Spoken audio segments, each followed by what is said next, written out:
ယနေ့ပြုတဲ့ကုသိုလ်နဲ့ဆက်ပြီးတော့အနုမောဒနာတရားနာယူကြရအောင်အနုမောဒနာတရားမနာယူမီမှာမိမိတို့ပြုလုပ်တဲ့ကုသိုလ်နဲ့ဆက်ပြီးတော့နောက်တစ်ချိန်မှာဝမ်းမြောက်ဝမ်းသာအပရစေနာပွားနိုင်အောင်ဘုန်းကြီးကပြုတဲ့ကုသိုလ်များကိုရှေးဥစွာကုသိုလ်ရှင်များနဲ့တကွဖတ်ကြားပေးပါမယ်ယနေ့သာသနာတော်နှစ်2554ခုနှစ်ကောဇာတက္ကရာ1382ခုနှစ်နရောလာဇန်3ရက်ခရစ်နှစ်2010ပြည့်နှစ်ဒီဇင်ဘာလ9ရက်ကြာသပတေးနေ့မှာစကိုင်းတောင်ရမြတ်ဆက်ကြာကျောင်းတိုင်းမှာပရိယေပฏิပတ်သာသနာတာဝန်ကိုထမ်းဆောင်တော်မူနေကြတဲ့တန်ဃာတော်290တို့ရဲ့ထံမောက်မှာလာရောက်ပြီးတော့ကုသိုလ်ကောင်းမှုပြုကြတဲ့ကုသိုလ်ရှင်များကရန်ကုန်မြို့ကြောင်မြောင်းမှာနေထိုင်တဲ့ဒေါ်ဆန်းဆန်းလွင်မိသားစုလှိုင်မြို့နယ်မှာနေထိုင်ကြတဲ့ဦးကျင်ဝမ်းဒေါ်အေးဘူမိသားစုရွှေအင်ချင်းရိပ်မုံမှာနေထိုင်ကြတဲ့ဦးနေဝင်းဒေါ်အေးအေးခင်မိသားစုကြောင်မြောင်းမှာနေထိုင်ကြတဲ့ဦးထေးအောင်ဒေါ်တီတာဝင်းမိသားစုအမာမြို့နောင်မီးရွာမှာနေထိုင်ကြတဲ့ဥခင်မောင်တင့်ဒေါ်တင်ရွဲ့မိသားစုဥမြင့်သိန်းဒေါ်သူစာမိသားစုဥဝင်းရွှေဒေါ်ရီမြင့်မိသားစုကိုမိုးမတီတာမိသားစုတို့ဖြစ်ပါတယ်မိမိတို့မိသားစုတွေဟာစုပေါင်းပြီးမြတ်ဆက်ကြာကျောင်းတိုက်သို့လာရောက်ပြီးတန်ဃာတော်290တို့အားအာယုံခါမှာကြာစံကျော်ဆွမ်းမြတ်ဆက်ကလူတန်းခြင်းနေ့လေအခါမှာလည်းပဲမွန်မြတ်သောခဲဝယ်ဘောဇဉ်ဆွမ်းမြဆက်ကလူတန်းခြင်းဆိုတဲ့ကုသိုလ်ကောင်းမှုမနေ့ညနေချမ်းအခါတုန်းကလည်းပဲတန်ဃာတော်ရှင်မြတ်ပေါင်းအားဆေးပစ္စည်းဖြော်ရည်များဆက်ကလူတန်းကြခြင်းတရားတော်ကိုပူဇော်သည့်နေ့ဖြင့်နဝကံမှာ2သိန်းကျပ်တန်အဆက်သောပစ္စည်းများလူတန်းခြင်းနာယကဆရာတော်6ပါးတို့အားတပါးတပါးလျင်2000ကျပ်တန်2000ကျပ်တန်အဆက်သောပစ္စည်းများလူတန်းခြင်းအပြင်32000ကျပ်တန်ပစ္စည်းများလူတန်းခြင်းဆိုတဲ့ဒါနာကောင်းမှုများကိုပြုကြခြင်းတရဏဂုံ3ပါးနှင့်တကွ5ပါးသောသီလတော်မြတ်ကိုခံယူဆောက်တည်ခြင်းတန်ဃာတော်ရှင်မြတ်တို့ဟောကြားတော်မူတဲ့မေတ္တာတုတ်ပရိတရားတော်နှင့်တကွယတနာ3ပါးရဲ့ဂုဏ်တော်စသည်တို့ကိုလည်းပဲနာယူကြခြင်းဆိုတဲ့ဘာဝနာကောင်းမှုများကိုပြုလုပ်ကြခြင်းအဲ့ဒီလိုအဖြစ်ဒါနသီလဘာဝနာကောင်းမှုများကိုမြတ်ဆက်ကြာကျောင်းတိုက်သို့လာရောက်ပြီးတော့မိမိတို့စွမ်းအားရှိသမျှစီပူကြတယ်အဲ့တော့ဒီလိုစီးပူးတဲ့အခါမှာဘုန်းကြီးကအလုံးသောတရားဓမ္မအပေါင်းကိုအနုမောဒနာတရားအနေနဲ့မေးလာကြသောမေခွန်းများဆိုတဲ့တရားကိုအပိုင်း1အနေနဲ့ဟောပေးမယ်မေးလာကြသောမေခွန်းများအပိုင်း1မှာဘုန်းကြီးမေခွန်း3ခုရဲ့အမေးသေးတွေကိုတရား3ဦးရဲ့တရားဓမ္မတွေ3ဦးရဲ့မေးထားတဲ့မေခွန်း3ခုကိုဘုန်းကြီးကအားလုံးတတ်နိုင်သမျှပြေလည်အောင်ဖြေဆိုပေးမယ်ဒီမေခွန်းရဲ့အဖြေလေးတွေဟာလည်းပဲဗုဒ္ဓဘာသာဝင်တိုင်းသိတင်သိထိုက်တယ်လို့ဘုန်းကြီးကယူဆပါတယ်ခုခေတ်မှာမေးတဲ့မေခွန်းဖြစ်တဲ့အတွက်တချို့ဟာတွေကစာပေမှာတိုက်ရိုက်မရှိဘူးသို့တော့ပိဋကတ်သုံးပုံဒီဘုရားရှင်ဟောခဲ့တဲ့တရားစကားတွေထာဂရရှင်မြတ်တွေဆရာသမားတွေဆုံးမခဲ့တဲ့ဩဝါဒစကားတွေဒါတွေကိုသုံးသပ်ပြီးတော့ဘုန်းကြီးကအနည်းဆက်ဆုံးရောက်အောင်ဖြေဆိုပေးပါမယ်အဲ့တော့ဘုန်းကြီးဖြေလိုက်တဲ့အဖြေဟာအလုံးမှန်ပါတယ်လို့ဘုန်းကြီးကမပြောလို့ပါဘူးသို့တော့မိမိတို့နာပြီးတဲ့အခါကျင့်သုံးလိုက်နာကြည့်ပေါ့တကယ်လို့ဘုန်းကြီးဟောကြားလိုက်တဲ့အဖြေတွေဟာကျင့်သုံးလိုက်နာလိုက်တဲ့အတွက်ကုသိုလ်တရားတွေတိုးပွားသွားမယ်အကုသိုလ်တွေနည်းပါးသွားမယ်သိဉာဏ်တွေတိုးပွားသွားမယ်ဆိုရင်ဒါမှန်တယ်လို့ဆုံးဖြတ်နိုင်ပါတယ်တကယ်လို့ဘုန်းကြီးဖြေလိုက်တဲ့အဖြေတွေကိုနာယူကျင့်သုံးလိုက်တဲ့အခါအကုသိုလ်တွေတိုးသွားမယ်ကုသိုလ်တွေနေပါသွားမယ်အသိဉာဏ်တွေလည်းတိုးပွားမှုမရှိဘူးအမြင်မှားအယူမှားတွေဖြစ်သွားနိုင်တယ်ဆိုရင်ဒါမှားတယ်လို့သုံးသပ်လို့ရပါတယ်ဘုရားရှင်ကလည်းပဲကာလမတုတ်တန်နေကြတော့လွတ်လွတ်လပ်လပ်တွေးတောခွင့်လွတ်လွတ်လပ်လပ်စဉ်းစားခွင့်လွတ်လွတ်လပ်လပ်ယူဆခွင့်ကျင့်သုံးခွင့်တွေပေးထားပါတယ်အဓိကကတော့ဘာလဲဆိုတော့လိုက်နာကျင့်သုံးလို့ရှိရင်ကုသိုလ်တရားတွေတိုးပွားမယ်အကုသိုလ်တရားတွေနည်းပါးမယ်အသိဉာဏ်တွေတိုးပွားမယ်ဒါဆိုရင် ဘသူပဲဟောဒီဟာလိုက်နာကျင့်သုံးတဲ့ပုဂ္ဂိုလ်ဖြစ်တယ်နောက်ဆုံးမှာဘာသာကြားတွေပြောတဲ့စကားဖြစ်ပေစီလိုက်နာကျင့်သုံးလိုက်တဲ့အတွက်ကုသိုလ်တရားတိုးပွားမယ်အကုသိုလ်တရားတွေနည်းပါးသွားမယ်ဆိုရင်ဒါလိုက်နာကျင့်သုံးသင့်ပါတယ်ဘုန်းကြီးတို့တန်ဃာတော်ရှင်မြတ်တွေဟောနေတာဖြစ်ပေစီလိုက်နာကျင့်သုံးရင်အကုသိုလ်တွေတိုးမယ်ကုသိုလ်တရားတွေနည်းပါးမယ်ဆိုရင်ဘသူပဲဟောဒါတွေကလိုက်နာကျင့်သုံးเสียမလိုဘူးလို့ဒီလိုယူဆလို့ရပါတယ်ဒါကြောင့်ဘုန်းကြီးကဒီမေကွန်း၃ခုကိုဖြေကြားပေးမယ်တရားဓမ္မတွေအနေနဲ့ဒီတရားကိုနာယူပြီးတော့တန်တရားဖြစ်ရင်ပြန်ပြီးတော့ဆွေးနွေးနိုင်တယ်ကိုယ့်ရဲ့နီးစပ်တဲ့ဆရာသမားတွေမှထမ်းမှလည်းပဲပြန်ပြီးတော့ဆွေးနွေးလို့ရတာပေါ့အဲ့တော့နံပါတ်1မေကွန်းကခြုံလိုက်လို့ရှိရင်ဘယ်လိုလဲဆိုတော့ဘဝရဲ့တန်ဖိုးဆိုတာဘာကိုပြောတာပါလဲကြားလေးတစ်ခုကိုလည်းဘုန်းကြီးဖြေပြမယ်နံပါတ်2ကဗုဒ္ဓဘာသာဝင်တွေဟာဒါနသီလဘာဝနာကောင်းမှုပြုကြတယ်တန်ဃာတော်ရှင်မြတ်တရားပရိယတ်ပฏิပတ်သာသနာတောင်းကိုထမ်းဆောင်နေကြတယ်အဓိကရည်ရွယ်ချက်ကနိဗ္ဗာန်မျက်မှောက်ပြုဖို့အဲ့ဒီထဲမှာတခါတည်းရင်ဒါနကနိဗ္ဗာန်ရောက်ကြောင်းထောက်ပံ့ဖြစ်တယ်ဆိုပြီးတော့တန်ဃာတော်ရှင်မြတ်တွေရည်စက်ချတဲ့အခါတရားဟောတဲ့အခါဟောကြားတော်မူကြတယ်အဲ့တော့မေခွန်းတစ်ခုကဘာလဲဆိုတော့ဒါနကနိဗ္ဗာန်ရောက်ကြောင်းထောက်ပံ့ဖြစ်တယ်ဆိုတာနိဗ္ဗာန်ရောက်ကြောင်းအထောက်ပံ့ဖြစ်ပုံလေးကိုသိချင်ပါတယ်တဲ့ဘလို့ထောက်ပံ့ဖြစ်စေပါတလဲဒါနပြုလို့ရှိရင်နိဗ္ဗာန်ရောက်ကြောင်းထောက်ပံ့ဖြစ်တယ်ဒါနကနိဗ္ဗာန်ရောက်ကြောင်းထောက်ပံ့ဘလို့ဖြစ်ပါစေပါတလဲဒီမေကွန်းလေးကိုဖြေပြမယ်နောက်နံပါတ်3ကဘာလဲဆိုတော့ဒီဒုက္ခတွေကိုလှူဒန်းကူညီတာနဲ့တန်ဃာတော်ရှင်မြတ်တွေကိုလှူဒန်းနေတာဟာတူပါသလားထူးပါသလားတဲ့ဒီမေကွန်းလေးကိုလည်းမေးဘူးတဲ့ဒါလေးကိုလည်းဘုန်းကြီးကတနိုင်တယ်များပြေလည်အောင်ရှင်းပြပေးမယ်အဲ့တော့မေကွန်းမေးတဲ့ပုဂ္ဂိုလ်တွေကတော့ပထမလူတန်ဖိုးဆိုတာဘာလဲလို့ဒီလိုဒိဗေရတဲ့မေကွန်းကိုမေးတဲ့ပုဂ္ဂိုလ်ကတော့စီးပွားရေးရှင်တယောက်ကမေးခဲ့တာပါနောက်ဒုတိယကဒါနကနိဗ္ဗာန်ရောက်ကြောင်းထောက်ပံ့ဖြစ်တယ်ဆိုတဲ့နေရာမှာနိဗ္ဗာန်ရောက်ကြောင်းထောက်ပံ့ဘလို့ဖြစ်တာလဲဆိုတဲ့မေကွန်းကိုတော့ဆရာဝန်တယောက်ပေါ့ဒါပေမဲ့ဆရာဝန်လုပ်တော့မလုပ်တော့ဘူးယခုချိန်မှာစီးပွားရေးတစ်ခုလုပ်နေတယ်ဆရာဝန်လုပ်ကိုမလုပ်ခဲ့ဘူးအဲ့တော့ဆရာဝန်ဖြစ်တဲ့စီးပွားရေးပညာရှင်တယောက်ကမေးတယ်ဒါမျိုးလေးမှတ်သားထားပေါ့နောက်နံပါတ်3မေကွန်းကဒုက္ခတွေကိုလှူဒန်းနေတာနဲ့တန်ဃာတော်ရှင်မြတ်တွေလှူဒန်းတာဟာထူးခြားမှုရှိသလားအတူတူပါပဲလားဒီမေကွန်းကိုတော့မန္တလေးကဆေးရုံကြီးတစ်ခုကအထွေထွေသမားတော်ကြီးတယောက်ကမေးတဲ့မေကွန်းမှာအဲ့တော့ဒါလေးတွေကိုဘုန်းကြီးကတစ်ခုချင်းဖြေပြမယ်ပေါ့အဲ့တော့ပထမမေကွန်းကိုဘုန်းကြီးတို့ဘာဖြစ်လို့မေးတာလဲဒါလေးကိုလည်းပဲသိမှမေကွန်းဟာပြန်ပြီးတော့ဖြေလို့ကောင်းတာပါဘုန်းကြီးဒီနေ့တော့အိမ်တိန်ကိုဆွမ်းစားကြွရတယ်ပေါ့အိမ်တိန်ကိုဆွမ်းစားကြွတော့ဘုန်းကြီးကဆုံးဖုံးပေးပြီးတဲ့အခါမှာအနုမောဒနာတရားဖြစ်နေနည်းနည်းလေးဟောပေးရတယ်အချိန်ရတဲ့လောက်ကလေးအဲ့တော့ဘုန်းကြီးဟောကြားတဲ့တရားထဲမှာဘာတွေပါတယ်လဲဆိုတော့စွန့်လွတ်နစ်နာခံတဲ့စိတ်ကိုမွေးမြူပါပါရမီရှင်ဖြစ်ခြင်းပါတယ်အာဇာနည်ပုဂ္ဂိုလ်တွေဖြစ်ခြင်းပါတယ်ဆိုရင်စွန့်လွတ်နစ်နာခံမှုဟာအရေးကြီးတယ်ဘုန်းကြီးတို့ရှေးရှေးကသူတော်ကောင်းတွေဖျားလောင်းစားတဲ့သူတော်ကောင်းတွေအားလုံးဟာစွန့်လွတ်နစ်နာခံခဲ့ကြတယ်စွန့်ကြဲပေးကမ်းလှူဒန်းမှုမှာပျော်ရွှင်ခဲ့ကြတယ်ဘုန်းကြီးတို့အာဇာနည်အဆက်ဆက်ယဟန်အာဇာနည်တွေလူအာဇာနည်တွေအားလုံးဟာလည်းပဲစွန့်လွတ်နစ်နာခံခဲ့တဲ့အတွက်နောက်ကပုဂ္ဂိုလ်တွေကနှမျောတတ်ပြီးတော့အာဇာနည်ဖြစ်နေတန်ဖိုးရှိတဲ့လူသားဖြစ်နေတတ်မှတ်ကြတယ်ဒါကြောင့်မို့အရာရာမှာကိုယ်ဟာပဲစွန့်ကြဲပေးကမ်းလှူဒန်းနိုင်မရစေသာသနာတော်ဤဘောမှာကိုကိုကျေးဇူးပြုနေတဲ့ကိုကိုသိဉာဏ်နေပေးနေတဲ့သာသနာတော်ဤဘောမှာတက်နိုင်တဲ့မြစွန့်ကြဲပေးကမ်းလှူဒန်းနိုင်မရစေစွန့်လွတ်နစ်နာခံမရစေဒါမျိုးလေးတွေစိတ်ထဲရလည်းပဲဆူတောင်းပြီးလက်တွေ့လည်းကျင့်သင့်တဲ့အကြောင်းနောက်ပြီးတော့တန်ငယ်ချင်းပေါင်းတင်နေနဲ့ပေါင်းတင်တဲ့အခါမှာလည်းအများစုကကိုယ်ဟာပဲအသာစီးလိုချင်တယ်ဒါပေမဲ့လို့ဖျားရှင်ရဲ့ဆူဆူရဲ့တရားထဲမှာခန္တီပရမန်တဘောတိဒိဋ္ဌာဒီဒိဋ္ဌာမိမိကသာအရာရာဝေအတာမဆန်နာခံခြင်းဟုသောခန္တီတောင်တောင်ဤမကြံစီပဲခန္တီတရားကိုမာထားခြင်းသည်ပရမန်တဘော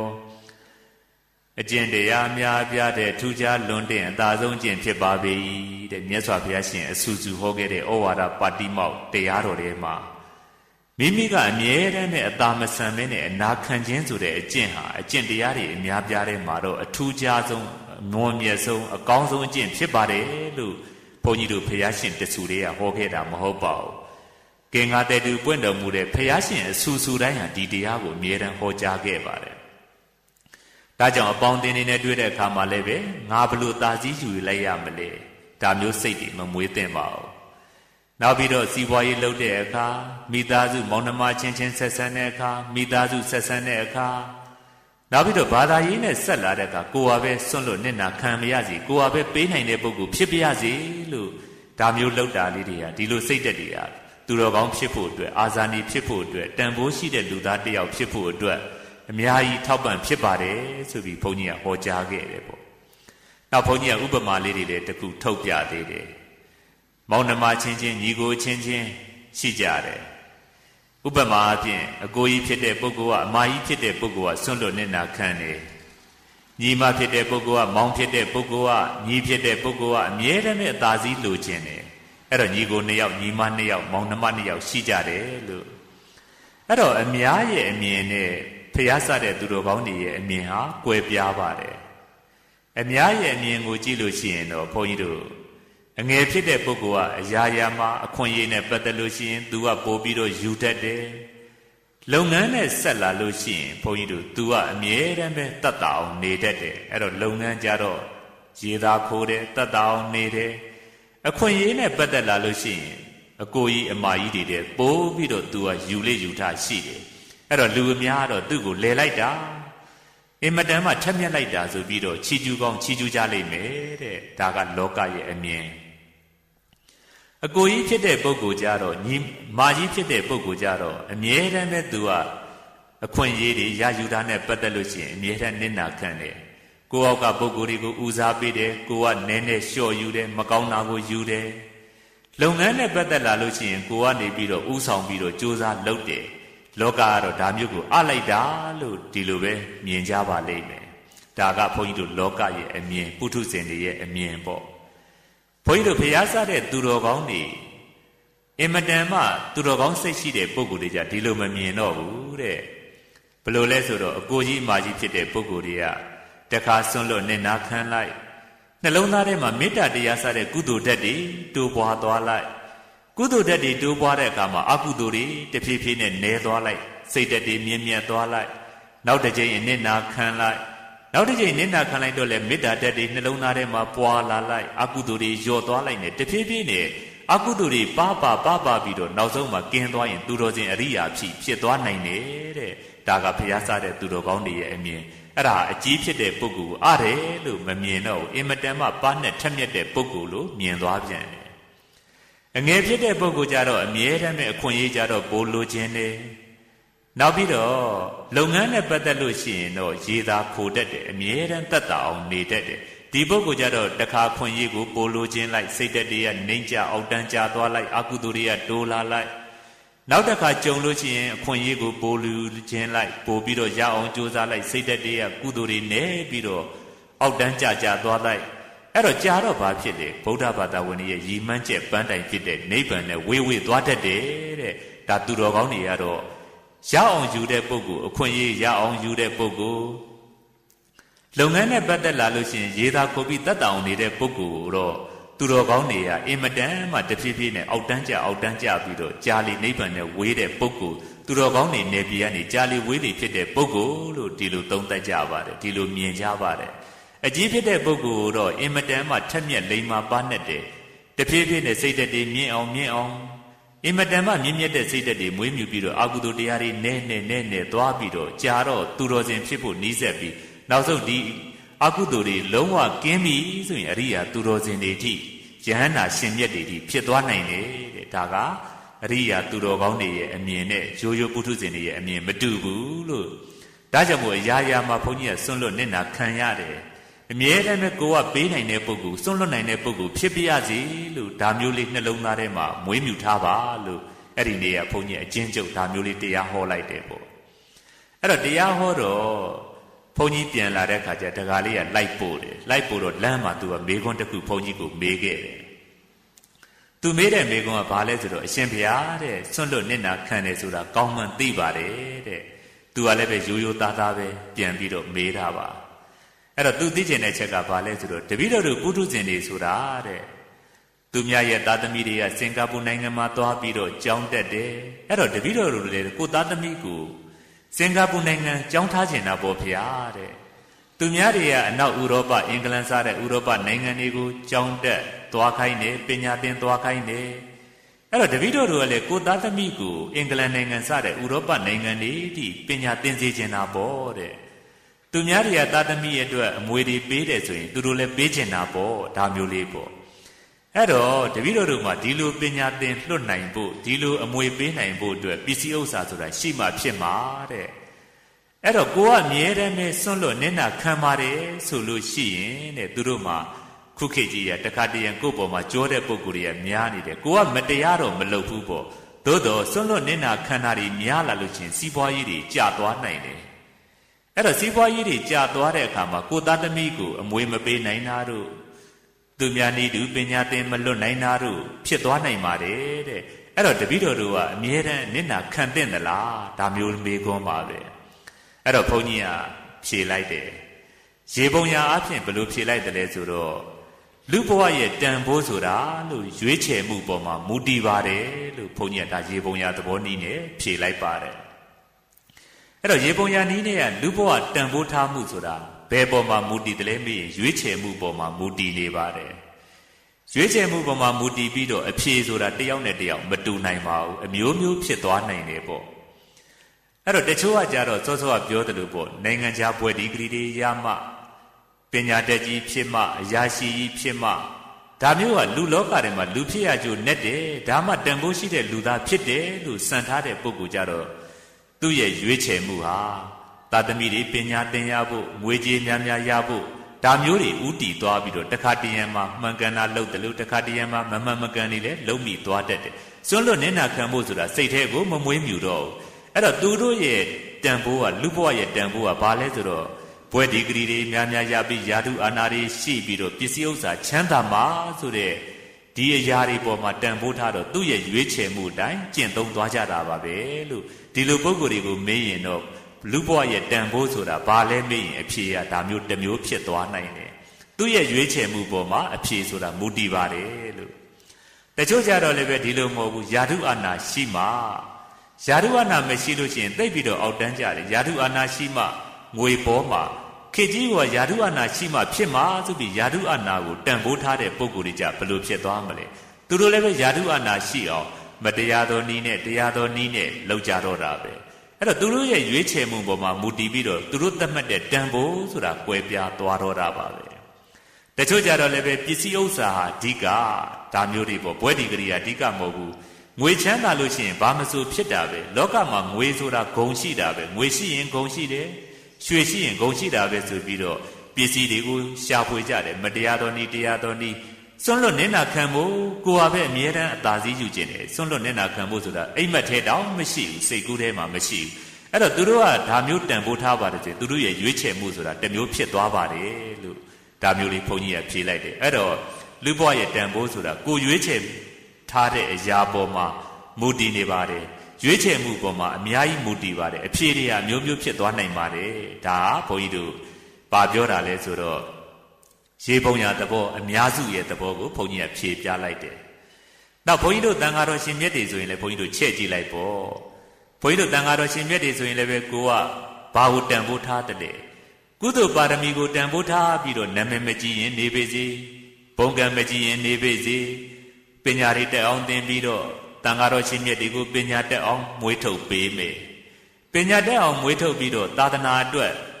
စာသင်တိုက်တွေရဲ့စာချဘုန်းကြီးတွေမွေးထုတ်ပေးမယ်ဓမ္မဂတိကအကျော်မော်တွေကိုစာသင်တိုက်ကမွေးထုတ်ပေးတယ်နောက်ပြီးတော့တရားပြတဲ့တန်ဃာတော်ရှင်မြတ်တွေကိုစာသင်တိုက်ကမွေးထုတ်ပေးတယ်အဲ့တော့ငါဟာဥယျာဉ်မှုနေရာနေပြီးတော့ပညာတက်အောင်သင်မယ်ငါနာမည်မကြည့်ရင်နေပေးစီစာသင်တိုက်ဘုန်းကြီးတွေဆိုတာဓာသွေးကြောင်းနဲ့ဥပမာတူတယ်တဲ့ဓာသွေးကြောက်ဆိုတာကိုယ်ဟာပဲအသွေးခံရပြီးလုံမပါသွားတယ်အဲ့ထက်မြက်တာကဓာတွေအတွက်တော့အကျိုးရှိသွားတယ်သူ့အတွက်ကတော့လုံမပါတယ်လို့ခံစားရတာပေါ့ဒါကလောကအမြင်တကယ်တော့ဒီလိုမဟုတ်ပါဘူး အဲ့တော့ဒီလိုဘဝကိုရွေးချယ်တယ်ဆိုရင်ကိုကနေပြီးတော့ကုသိုလ်ပါရမီဖြစ်ဖို့ကုသိုလ်ပါရမီကိုတန်ဖိုးထားပါတယ်ဆိုရင်လုပ်ငန်းကလည်းပဲနာမည်ကြီးဖို့ဘယ်တော့မှမလုပ်တော့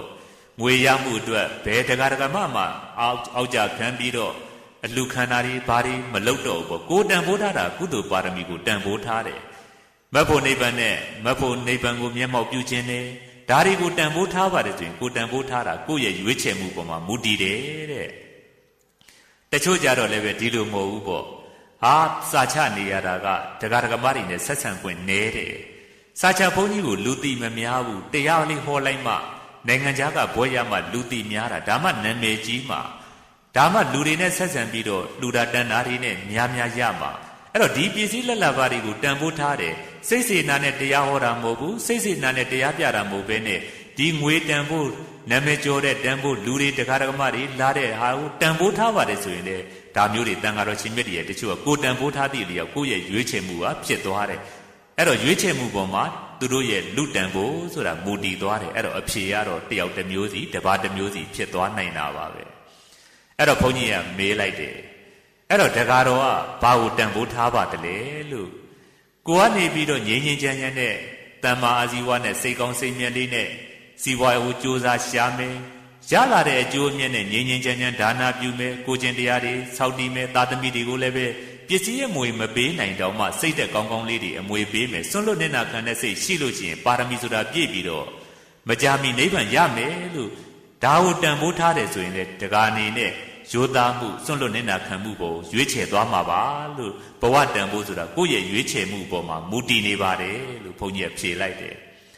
တကားတော်အနေနဲ့ဘုန်းကြီးတို့ဘွဲဒီဂရီကိုတန်ဖိုးထားတယ်နိုင်ငံညာဘွဲကိုတန်ဖိုးထားတယ်သာသမီတွေကိုကားတွေတိုက်တွေအမွေပေးခြင်းနဲ့ဒါမှလူဘဝဖြစ်ရကြိုနဲ့မယ်လူတန်ဖိုးလို့သတ်မှတ်တယ်ဆိုရင်ကိုယ့်ရဲ့ရွေးချယ်မှုဟာစွန့်လွတ်နေနာခံနေရိုးသားမှုတွေကိုစွန့်လွတ်ပြီးတော့တမျိုးတစ်ပုံဖြစ်သွားနိုင်ပါတယ်ဒါကြောင့်ဘဝတန်ဖိုးဆိုတာကိုယ့်ရဲ့ရွေးချယ်မှုပေါ်မှာမူတည်ပါတယ်လို့ဘုန်းကြီးကပြန်ဖြေလိုက်ပါတယ်အဲ့တော့ဒီတကားလေးပဲထိုက်တဲ့လောက်သဘောပေါက်သွားပုံရပါတယ်အဲ့တော့ဘုန်းကြီးတို့အနည်းဆက်ဆုံးဘဝတန်ဖိုးဆိုတာကတော့ချုပ်ပြောလိုက်ရလို့ရှိရင်ငယ်ရစီးပွားရေးတွေရှာခဲ့တယ်ပညာတွေသင်ခဲ့တယ်ဒါအကြောင်းတရားနဲ့ပြည့်စုံတာကြီးလာတဲ့အခါမှာစီးပွားရေးနဲ့ပြည့်စုံတယ်တိုက်တေကားတွေနဲ့မိသားစုတိုင်းတိုင်းဝိုင်းဝိုင်းပစ္စည်းဥစ္စာချမ်းသာပြီးတော့နေရတယ်ဒါအကျိုးတရားအဲ့တော့အကြောင်းတရားကကြိုးစားခဲ့တဲ့အတွက်အကျိုးတရားနဲ့ပြည့်စုံတယ်စီးပွားဥစ္စာချမ်းသာတယ်လူလိုသူလိုနေနိုင်တယ်ထက်တန်းကြကြနေနိုင်တယ်ဒါလောက်ကလေးနဲ့ဘုန်းကြီးတို့ဖျားရှင်စတဲ့သူတော်ကောင်းတွေရဲ့အလိုဆန္ဒအရာဆိုရင်ဒါလောက်နဲ့တန်ဖိုးရှိတဲ့လူသားဆိုတာမဖြစ်သေးပါဘူးအဲ့တော့ဘလို့ရှိမှဖြစ်မလဲဆိုတော့ဘုန်းကြီးတို့စဉ်းစားကြည့်ပေါ့လူတယောက်ငငယ်ရကြိုးစားတယ်ကြီးလာတဲ့ကအာနာတွေရလာတယ်သူ့ရဲ့အာနာကိုကြောင်းပြုပြီးတော့တိုင်းပြည်ကြီးတိုးတက်သွားတယ်လူအများစိတ်ချမ်းသာကြတယ်အလုံးရှင်လူအများသာသနာတော်ကြီးတိုးတက်သွားတယ်ဆိုလို့ရှိရင်ဒါတန်ဖိုးရှိတဲ့လူသားတယောက်ဖြစ်သွားပြီတဲ့သူ့ရဲ့ယာတုအာနာကိုကြောင်းပြုပြီးတော့အလုံးဘာသာသာသနာအမျိုးရဲ့အကျိုးကိုဆောင်ရွက်လိုက်တယ်အမျိုးဘာသာသာသနာဟာတိတ်ပြီးတော့မြင့်မားသွားတယ်ဆိုရင်ဒါတန်ဖိုးရှိတဲ့လူသားတယောက်ဖြစ်သွားပါတယ်ယာတုအာနာတော့ရှိပါရဲ့ဒါပေမဲ့ကိုယ်ယာတုအာနာကိုကြောင်းပြုပြီးတော့အမျိုးဘာသာသာသနာမြင့်တက်မသွားဘူးပဝန်းကျင်တိုင်းသူပြည်သားတွေစိတ်ဆင်းရဲကြတယ်ဆိုရင်ဒီပုဂ္ဂိုလ်ကတန်ဖိုးရှိတဲ့လူသားလို့မသတ်မှတ်ပါဘူးဒါကြောင့်သူတော်ကောင်းတွေယာတုအာနာကြည့်ပြီးတော့တန်ဖိုးရှိတယ်တန်ဖိုးမဲ့တယ်မသတ်မှတ်ပါဘူးအဲ့ဒီယာတုအာနာကိုကြောင်းပြုပြီးတော့အမျိုးဘာသာသာသနာကျိုးကိုဘလောက်မြင့်တင်ပြီးပြီလဲဒါကိုကြည့်ပြီးတော့တန်ဖိုးဆိုတာတက်သွားပါတယ်နောက်ပြီးတော့တခါစီးပွားရေးရှင်တွေကြည့်ပေါ့ငယ်ငယ်ရကြိုးစားခဲ့တယ်ကြီးလာတဲ့အခါပစ္စည်းချမ်းသာတယ်ဒါလောက်ကလေးနဲ့သေသွားတယ်ဆိုရင်ဒီပုဂ္ဂိုလ်ကလွမ်းလောက်တဲ့ပုဂ္ဂိုလ်မဖြစ်ပါဘူးဒီပုဂ္ဂိုလ်ကတန်ဖိုးရှိတဲ့လူသားမဖြစ်သေးပါဘူးသူပစ္စည်းချမ်းသာတာကိုကြောင်းပြုပြီးတော့သူတစ်ပါးရဲ့တာမယာတွေဖြည့်ဆည်းမယ်စိတ်ဆင်းရဲအောင်လုပ်မယ်သူများအကျိုးမဲ့တွေလုပ်မယ်ဒါဆိုရင်တန်ဖိုးရှိတဲ့လူသားငွေချမ်းသာရုံနဲ့မဖြစ်သေးပါဘူးသူ့ရဲ့ချမ်းသာမှုကိုကြောင်းပြုပြီးတော့သာသနာတော်ကြီးဘလောက်မြင့်တက်သွားတယ်လဲဒုက္ခရောက်နေတဲ့ပုဂ္ဂိုလ်တွေကိုဘလောက်ကူညီလိုက်တဲ့အတွက်ဒုက္ခတွင်ရနေပြီးတော့သူတို့ဟာတက်လာနိုင်တယ်လေချမ်းသာသွားကြတယ်လေအမျိုးဘာသာသာသနာအကျိုးကိုဘလောက်မြင့်တင်ပြီးပြီလေအဲ့ဒီလိုများများမြင့်တင်လို့ရှိရင်တန်ဖိုးများများကြီးတဲ့ပုဂ္ဂိုလ်ဖြစ်တယ်နည်းနည်းမြင့်တင်ရင်တန်ဖိုးနည်းတဲ့ပုဂ္ဂိုလ်ဖြစ်တယ်ဒီလိုမှမဟုတ်ဘဲနဲ့ချမ်းသာတာကိုအကြောင်းပြုပြီးတော့အမျိုးဘာသာသာသနာကြီးနှိမ့်ကျသွားတယ်ဆိုရင်တန်ဖိုးမဲ့တဲ့ပုဂ္ဂိုလ်ဖြစ်သွားတယ်တဲ့ပစ္စည်းချမ်းသာတာကိုကြည့်ပြီးတော့တန်ဖိုးရှိတဲ့လူသားဆိုတာမခေါ်နိုင်ပါဘူးဘုန်းကြီးတို့ဒီလိုပါပဲပညာတတ်တွေနိုင်ငံခြားမှာဘွဲဒီဂရီတွေယူထားတယ်သိပြီးတော့ဒေါက်တာဘွဲတွေရလာတယ် ဒါလောက်နဲ့တန်ဖိုးရှိတဲ့လူသားမဖြစ်သေးဘူးသူ့ရဲ့ဘွဲပညာကိုကြောင်းပြုပြီးတော့အမျိုးဘာသာသာသနာအတွက်ပညာတတ်တွေဘလောက်မွေးထုတ်ပေးနိုင်ပြီလဲသူ့ကိုကြောင်းပြုပြီးတော့ဒုက္ခတွေဘလောက်စိတ်ဆင်းရဲတဲ့ဘေးကလွတ်သွားပြီလေသူ့ကိုကြောင်းပြုပြီးတော့သာသနာတော်ကြီးဘလောက်မြင့်တက်သွားပြီလေဒါတွေမရှိသေးဘူးဆိုရင်ပညာတက်ယုံလေးဘွဲဒီဂရီတွေမိုးထီအောင်မြင့်နေပါစေတဲ့တန်ဖိုးရှိတဲ့လူသားမဖြစ်သေးဘူးအဲ့တော့သူ့ရဲ့ဘွဲဒီဂရီပညာကိုကြောင်းပြုပြီးတော့မျိုးဘာသာသာသနာကိုတက်နိုင်တဲ့လောက်မိမိတို့စွမ်းအားရှိတဲ့လောက်မြင့်တင်ပေးမှတန်ဖိုးရှိတဲ့လူသားဆိုတာဖြစ်တယ်ဒါကတော့ဘုရားစားတဲ့သူတော်ကောင်းတွေရဲ့ဘဝရဲ့တန်ဖိုးဆိုတာဘာလဲဆိုတဲ့မေကွန်းဟာအဲ့ဒါဟာအနည်းဆက်ဆုံးအဖြစ်ဖြစ်ပါတယ်စောစောကမိမိရဲ့ရွေးချယ်မှုပေါ်မှာမူတည်တယ်ဆိုတာကတော့အလုံးရေပုံညာသဘောကိုပြောတာပါအဲ့တော့ရေပုံညာသဘောနဲ့တကယ်အစစ်မှန်သဘောဒါမျိုးနှစ်မျိုးရှိတယ်ပေါ့အစစ်မှန်သဘောကတော့ဘုန်းကြီးတို့တန်ဃာတော်ရှင်မြတ်တွေလည်းပညာတတ်ကြီးဖြစ်တယ်ဒါလောက်ကလေးနဲ့တန်ဖိုးရှိတဲ့ယဟန်တော်မဖြစ်သေးဘူးအဲ့တော့ဒီပညာတွေကိုကြောင်းပြုပြီးတော့စိတ်ကောင်းနှလုံးကောင်းနဲ့ကိလေသာနေပါစွာနဲ့သာသနာတော်ကြီးရဲ့အကျိုးကိုဆောင်ရွက်ပြီးတော့တပည့်မျိုးဆက်တွေမွေးထုံမယ်တရားဓမ္မတွေကိုအသိဉာဏ်ပေးမယ်လက်လဘာတွေကိုမငဲ့ပဲနဲ့တက်နိုင်နေမြကိုကနေပြီးတော့အသိဉာဏ်တွေဖြန့်ဝေပေးတယ်ဆိုရင်တရားဓမ္မတွေအသိဉာဏ်ရသွားပြီးတော့သူတော်ကောင်းတွေဖြစ်သွားမယ်တပည့်တန်ဃာတွေစားတက်ပေးတဲ့စိတ်ကောင်းရှိတဲ့တန်ဃာတွေဖြစ်သွားမယ်ဆိုရင်အဲ့ဒီယဟန်တော်ကတန်ဖိုးမြင့်တဲ့တန်ဖိုးကြီးမားတဲ့ယဟန်တော်ဖြစ်သွားပါတယ်သူကိုယ်တိုင်လည်းကိလေသာတွေကင်းတယ်အမျိုးဘာသာသာသနာကိုလည်းတိတ်ပြီးတော့မြင့်တင်နိုင်သွားတယ်ဒီလိုမှမဟုတ်လို့ကတော့ဘွဲတွေမိုးထီအောင်ရနေပါစေသူ့ကိုကြောင်းပြပြီးတော့မျိုးဘာသာသာသနာမမြင့်တင်ဘူးဒီဘွဲတွေကြောင်းပြပြီးတော့လက်လာပါများဖို့ကြောင်းကြီးတွေအများများရဖို့တရားဓမ္မတွေများများရဖို့ဒါမျိုးကြိုးစားနေရင်တော့တန်ဖိုးရှိတဲ့ယဟန်တော်ဆိုတာမဖြစ်နိုင်ပါဘူးဘုန်းကြီးကဒါမျိုးလေးဖြေပေးလိုက်ပါတယ်ဒါကပထမမေကွန်းကလူတန်ဖိုးဆိုတာဘလို့ပါလဲဆိုတာဒါလေးကိုစဉ်းစားတတ်ဖို့ဘုန်းကြီးကပထမမေကွန်းရဲ့အဖြေကိုဖြေပေးလိုက်တာပါဒါလေးကိုစဉ်းစားကြည့်ပြီးတော့မိမိတို့တန်တရားဖြစ်တာရှိစေရင်ဘုန်းကြီးတို့မေးပြီးတော့ဆွေးနွေးနိုင်တယ်ပေါ့နောက်ဒုတိယမေကွန်းကဘာလဲဆိုတော့ဒါနကနိဗ္ဗာန်ရောက်ကြောင်းထောက်ပံ့ဖြစ်တယ်ဆိုပြီးဗုဒ္ဓဘာသာဝင်တွေကဒါနတွေပြုနေကြတယ်ယနေ့မိမိတို့ရန်ကုန်မြို့ကနောင်မီးရတရားဓမ္မတွေကုသိုလ်လာပြီးတော့စကိုင်းထီတောင်လာပြီးတော့ပြုကြတယ်ပေါ့အဲ့တော့ဒါနကနိဗ္ဗာန်ရောက်ကြောင်းထောက်ပံ့ဖြစ်တယ်ဆိုတာဘလို့အထောက်ပံ့ဖြစ်တာလဲဒီမေကွန်းလေးကိုမေးသွားပါတယ်အဲ့တော့ဒီမေကွန်းလေးကိုမေးတဲ့အခါမှာဘုန်းကြီးကလည်းပဲပြန်ပြီးတော့ဖြေရတယ်ဘလို့ဖြေမလဲဆိုတော့ဘုန်းကြီးတို့ဗုဒ္ဓဘာသာဝင်တွေအလုံးသောတရားဓမ္မတွေကုသိုလ်ပြုတဲ့အခါမှာနိဗ္ဗာန်တပစ္စည်းဟောတုနိဗ္ဗာန်ရောက်ကြောင်းထောက်ပံ့ဖြစ်ပါစေဆိုပြီးတော့နိဗ္ဗာန်ကိုမျက်မှောက်ပြုခြင်းလို့ကုသိုလ်ပြုနေကြတယ်တန်ဃာတော်ရှင်မြတ်တွေလည်းပဲပရိယတ်ပฏิပတ်လုပ်နေကြတာနိဗ္ဗာန်ကိုမျက်မှောက်ပြုဖို့သင်္ကန်းစပြီးတော့ဝက်ကလေးကတန်ត្រာဝဆင်းရဲမှာကျွတ်လွတ်ပါရခြင်းအကျိုးငါဆိုပြီးနိဗ္ဗာန်ကိုရည်မှန်းပြီးတော့ကိုရင်ဝက်လာကြတယ်ယဟန်ခံလာကြတယ်ပေါ့အဲ့တော့ကောင်းပြီဒီအဖြေကိုဖြေဖို့ပထမသိတဲ့နာဘာလဲဆိုတော့နိဗ္ဗာန်ကိုဘယ်ချိန်မှမျက်မှောက်ပြုနိုင်တယ်လေဒီမေကွန်လေးအဖြေကိုသိမှဖြစ်မှာအဲ့တော့နိဗ္ဗာန်ကိုမျက်မှောက်စပြီးတော့ပြုနိုင်တဲ့အချိန်ဟာဘယ်ချိန်လဲမေးရင်သောတာပန်အရိယာသူတော်စင်ဖြစ်တဲ့အချိန်တဲ့ပုထုဇဉ်ဘဝကိုကြိုလွန်ပြီးတော့သောတာပန်ဖြစ်တဲ့နေ့ဟာနိဗ္ဗာန်ကိုစပြီးတော့မျက်မှောက်ပြုတဲ့နေ့တဲ့ဘုန်းကြီးတွေပုထုဇဉ်တွေကတော့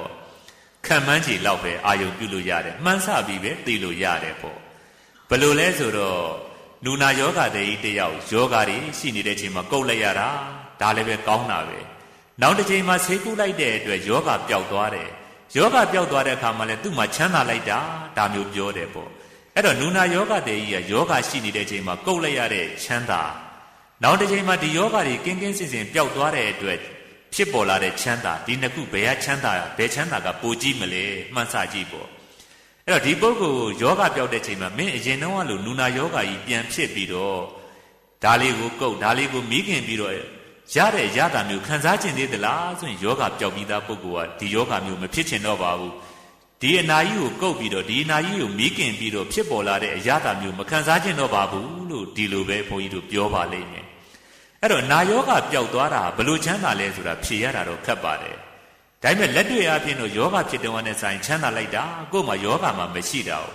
အဲ့တော့ဘုန်းကြီးတို့ပုထုဇဉ်တွေဆိုတာနိဗ္ဗာန်ချမ်းသာကိုမှန်းဆကြည့်တဲ့အခါမှာဒီလိုပဲမှန်းဆလို့ရပါတယ်အရိယာသူတော်စင်တွေဆိုတာကိလေသာယောဂတွေကင်းသွားပြီတဲ့သူတို့ဟာကာမဂုဏ်ခန်းစားကာမဂုဏ်ချမ်းသာကိုခံစားခြင်းနဲ့ချမ်းသာမျိုးတွေကာမဂုဏ်ကိုခံစားရတဲ့ချမ်းသာမျိုးတွေမမှန်မောတော့ အဲ့ဒီကိလေသာတွေမရှိတဲ့အတွက်ခံစားခြင်းတဲ့စိတ်မရှိတဲ့အတွက်ခံစားမှုမရှိတဲ့အတွက်ချမ်းသာတာကိုပဲသူတို့ကမြင်လို့သွားတယ်ဆိုတာဒါဘုန်းကြီးတို့ကမှန်းဆပြီးပဲသိလို့ရတယ်ဒါကြောင့်နိဗ္ဗာန်ကိုတိုက်ရိုက်မျက်မှောက်ပြုနိုင်တဲ့အချိန်ကတော့ပုထုဇဉ်အဖြစ်ကျော်လွန်ပြီးတော့သောတာပန်ဖြစ်တဲ့အချိန်သည်နိဗ္ဗာန်ကိုမျက်မှောက်ပြုတဲ့အချိန်ဘုန်းကြီးတို့ပုထုဇဉ်တွေကမှန်းယုံနဲ့မှန်းဆနိုင်တယ်သိလို့မရသေးဘူးပေါ့နောက်တစ်ဆင့်ကဘယ်ချိန်မှာသောတာပန်ဖြစ်ပါတယ်လဲဆိုရင်ကိလေသာ10ပါးရဲ့အကျဉ်းမြင်အဖြစ်တက္ကာယဒိဋ္ဌိဆိုတဲ့ကိလေသာနဲ့ဝိသိကိစ္စဆိုတဲ့ကိလေသာဒီကိလေသာ2ပါးအမြင့်ပြတ်တဲ့နေ့ကုန်တဲ့နေ့ဒီသောတာပန်ဖြစ်တဲ့နေ့တဲ့အဲ့သောတာပန်ဖြစ်တဲ့နေ့ဒီကိလေသာ2ပါးဒိဋ္ဌိဝိသိကိစ္စဒီ2ပါးကုန်တဲ့နေ့သောတာပန်ဖြစ်တဲ့သောတာပန်ဖြစ်တဲ့နေ့နိဗ္ဗာန်ကိုမျက်မှောက်ပြုတယ်ပေါ့အဲ့တော့ဒီတက္ကာယဒိဋ္ဌိကိုဘုန်းကြီးတို့ပါအောင်လုပ်နိုင်မှဒါနဟာနိဗ္ဗာန်ရောက်ကြောင်းထောက်ပံ့ဖြစ်တယ်တဲ့တက္ကာယဒိဋ္ဌိဟာတိတ်ပြီးတော့ဆိုးရွားတယ်ပေါ့ဘာဖြစ်လို့လဲဆိုတော့ဘုန်းကြီးတို့ဖျားရှင်ကတန်ရုပ်တနေရာမှာဟောထားတယ်နတ်သားတယောက်ကတကောင်ချင်းမှာလာပြီးတော့တကောင်ရံကြော်တဲ့ချိန်မှာမြတ်စွာဘုရားထံလာပြီးတော့မေခွန်းတစ်ခုမေးခဲ့ဘူးတယ်ဘာလဲဆိုတော့တတိယဝိယဩမတ်တော်တရားမနောဝမတ္တကေကာမရာဂဘာနာယတတောဘေကုပရိပ္ပစီတဲ့မြတ်စွာဘုရားတဲ့တတိယဝိယဩမတော်ရင်ဝကိုလှန်ဆူးနေတဲ့လှန်ထိုးခံရတဲ့ပုဂ္ဂိုလ်တယောက်ဟာအပေါ်ကနေလှန်နဲ့ဆောင်းထိုးလိုက်တဲ့ရင်ဝကိုလှန်ဆူးသွားတယ်အဲ့ဒီပုဂ္ဂိုလ်ဟာလှန်ကိုပယ်နှုတ်ဖို့ဆေးကုနိုင်ဖို့အတွက်အသက်ရှင်ရေးအတွက်ဆေးကုနိုင်ဖို့အတွက်ကြိုးစားတယ်လို့ပဲတရားမနောဝမတ္ထကေတဲ့ခေါင်းကိုဆံပင်ကိုမီးလောင်နေတဲ့မျိုးသားဟာမျိုးသမီးဟာဒီဆံပင်ကဒီလောင်နေတဲ့မိကိုညှိမ့်ဖို့ရာအတွက်ကြိုးစားတယ်လို့ပဲတဲ့ကာမရာဂဘာနာယတတောဘေကုပရိပ္ပစီတဲ့ဒီလိုပဲမဖို့နိဗ္ဗာန်ရအောင်ကြိုးစားအားထုတ်နေတဲ့ပုဂ္ဂိုလ်ပေါင်းဟာတတိတရားနဲ့ကာမရာဂဆိုတဲ့လောဘကိုပယ်ဖို့ရာကြိုးစားသင့်ပါတယ်ဆိုပြီးတော့နတ်သားတယောက်ကရှောက်တယ်ဒါကိုမြတ်စွာဘုရားကပြန်ပြီးတော့ဟောကြားလိုက်တယ်တတိယဝိယဩမတ္တောတရားမနောဝမတ္တကေတက္ကာယဒိဋ္ဌိဘာနာယတတောဘေကုပရိပ္ပစီတဲ့နတ်သားတဲ့ရင်ဝလှန်စုနေတဲ့မြို့သားမြို့သမီးဟာအသက်ရှင်ရေးအတွက်လှန်ကိုပယ်နှုတ်ဖို့ဆေးကုနိုင်မှုကြိုးစားတယ်လို့ပဲဥကောင်းကိုမီးလောင်နေတဲ့ဆံပင်ကိုမီးလောင်ခံရတဲ့မြို့သားမြို့သမီးဟာဆံပင်ကိုမီးငြိမ်းဖို့ရာအတွက်ကြိုးစားရတယ်လို့ပဲတက္ကာယဒိဋ္ဌိဆိုတဲ့ဒီကိလေသာကိုပယ်ဖြုတ်ဖို့အတွက်ပယ်နိုင်ဖို့အတွက်တတိတရားမြဲထားပြီးတော့ကျင့်သုံးသင့်ပါတယ်အဲ့တော့ဝိပဿနာတရားတွေရှုသင့်ပါတယ်လို့မြတ်စွာဘုရားကပြန်ပြီးတော့ဟောကြားခဲ့တယ်နတ်သားကကာမရာဂဆိုတဲ့လောဘကိုပယ်ဖို့ကြိုးစားတဲ့တယ်လို့ဟောတာကိုမြတ်စွာဘုရားကမဟုတ်သေးဘူးတဲ့တက္ကာယဒိဋ္ဌိဆိုတဲ့ဒီကိလေသာကိုပယ်ဖို့ရာအမြန်ကြိုးစားတဲ့တယ်တတိတရားနဲ့ရှုမှတ်တဲ့တယ်ဆိုပြီးတော့မြတ်စွာဘုရားကပြင်ပြီးတော့ဟောကြားခဲ့တယ်အဲ့တော့ဘုန်းကြီးတို့လောဘပယ်ဖို့တဲ့ဒီတက္ကာယဒိဋ္ဌိဆိုတဲ့တရားကိုပယ်ဖို့ကပိုရေးကြီးတယ်တဲ့ဒါကြောင့်ဘုန်းကြီးကခုနပြောတာဘာလဲဆိုတော့နိဗ္ဗာန်ကိုမျက်မှောက်ပြုတဲ့ချိန်ဟာသောတာပန်ဖြစ်တဲ့အချိန်မှာမျက်မှောက်ပြုတယ်သောတာပန်ဖြစ်တဲ့ချိန်ဆိုတာတက္ကာယဒိဋ္ဌိနဲ့ဝိသိကိစ္စကုံတဲ့နေ့ဒီသောတာပန်ဖြစ်တဲ့နေ့အဲ့တော့တက္ကာယဒိဋ္ဌိဆိုတဲ့ဒီအစွဲတွေဘာတွေအယူတွေမှားတာတွေပယ်တဲ့နေ့ဒီသောတာပန်ဖြစ်တဲ့နေ့ပါသွားတဲ့နေ့ဒီနိဗ္ဗာန်နဲ့နီးစပ်တဲ့နေ့လို့ဒီလိုသတ်မှတ်လို့ရပါတယ်ဘုန်းကြီးတို့ဘာဖြစ်လို့လဲဆိုတော့ဒီတက္ကာယဒိဋ္ဌိဟာအင်မတန်မှဆိုးရွားတယ်ပေါ့သူ့ကိုကြောင်းပြုပြီးတော့ကိလေသာတွေဖြစ်နေကြတာဘယ်လိုလဲဆိုတော့ဘုန်းကြီးတို့စဉ်းစားကြည့်လိုက်တက္ကာယဒိဋ္ဌိဆိုတာတက္ကာယဆိုတာယုံ nant သဘောကိုပြောတာဟောဒီမှာဘုန်းကြီးတို့ခန္ဓာကိုယ်တရားဓမ္မတွေရဲ့ခန္ဓာကိုယ်လူနဲ့ဗျံမှာတတ္တဝါတွေကိုခြုံကြည့်လိုက်ရင်ယုတ်တရားနဲ့နံတရားသိတတ်တာလေးကနံတရားမသိတတ်တာကယုတ်တရားဒီနှမျိုးပဲရှိတယ်ဒါကိုအကျေချဲလိုက်ရင်ခန္ဓာ၅ပါးပဲရတယ်တက္ကာယဆိုတာအဲ့ဒီခန္ဓာ၅ပါးယုံ nant တရားကိုတက္ကာယလို့ခေါ်ရပါတယ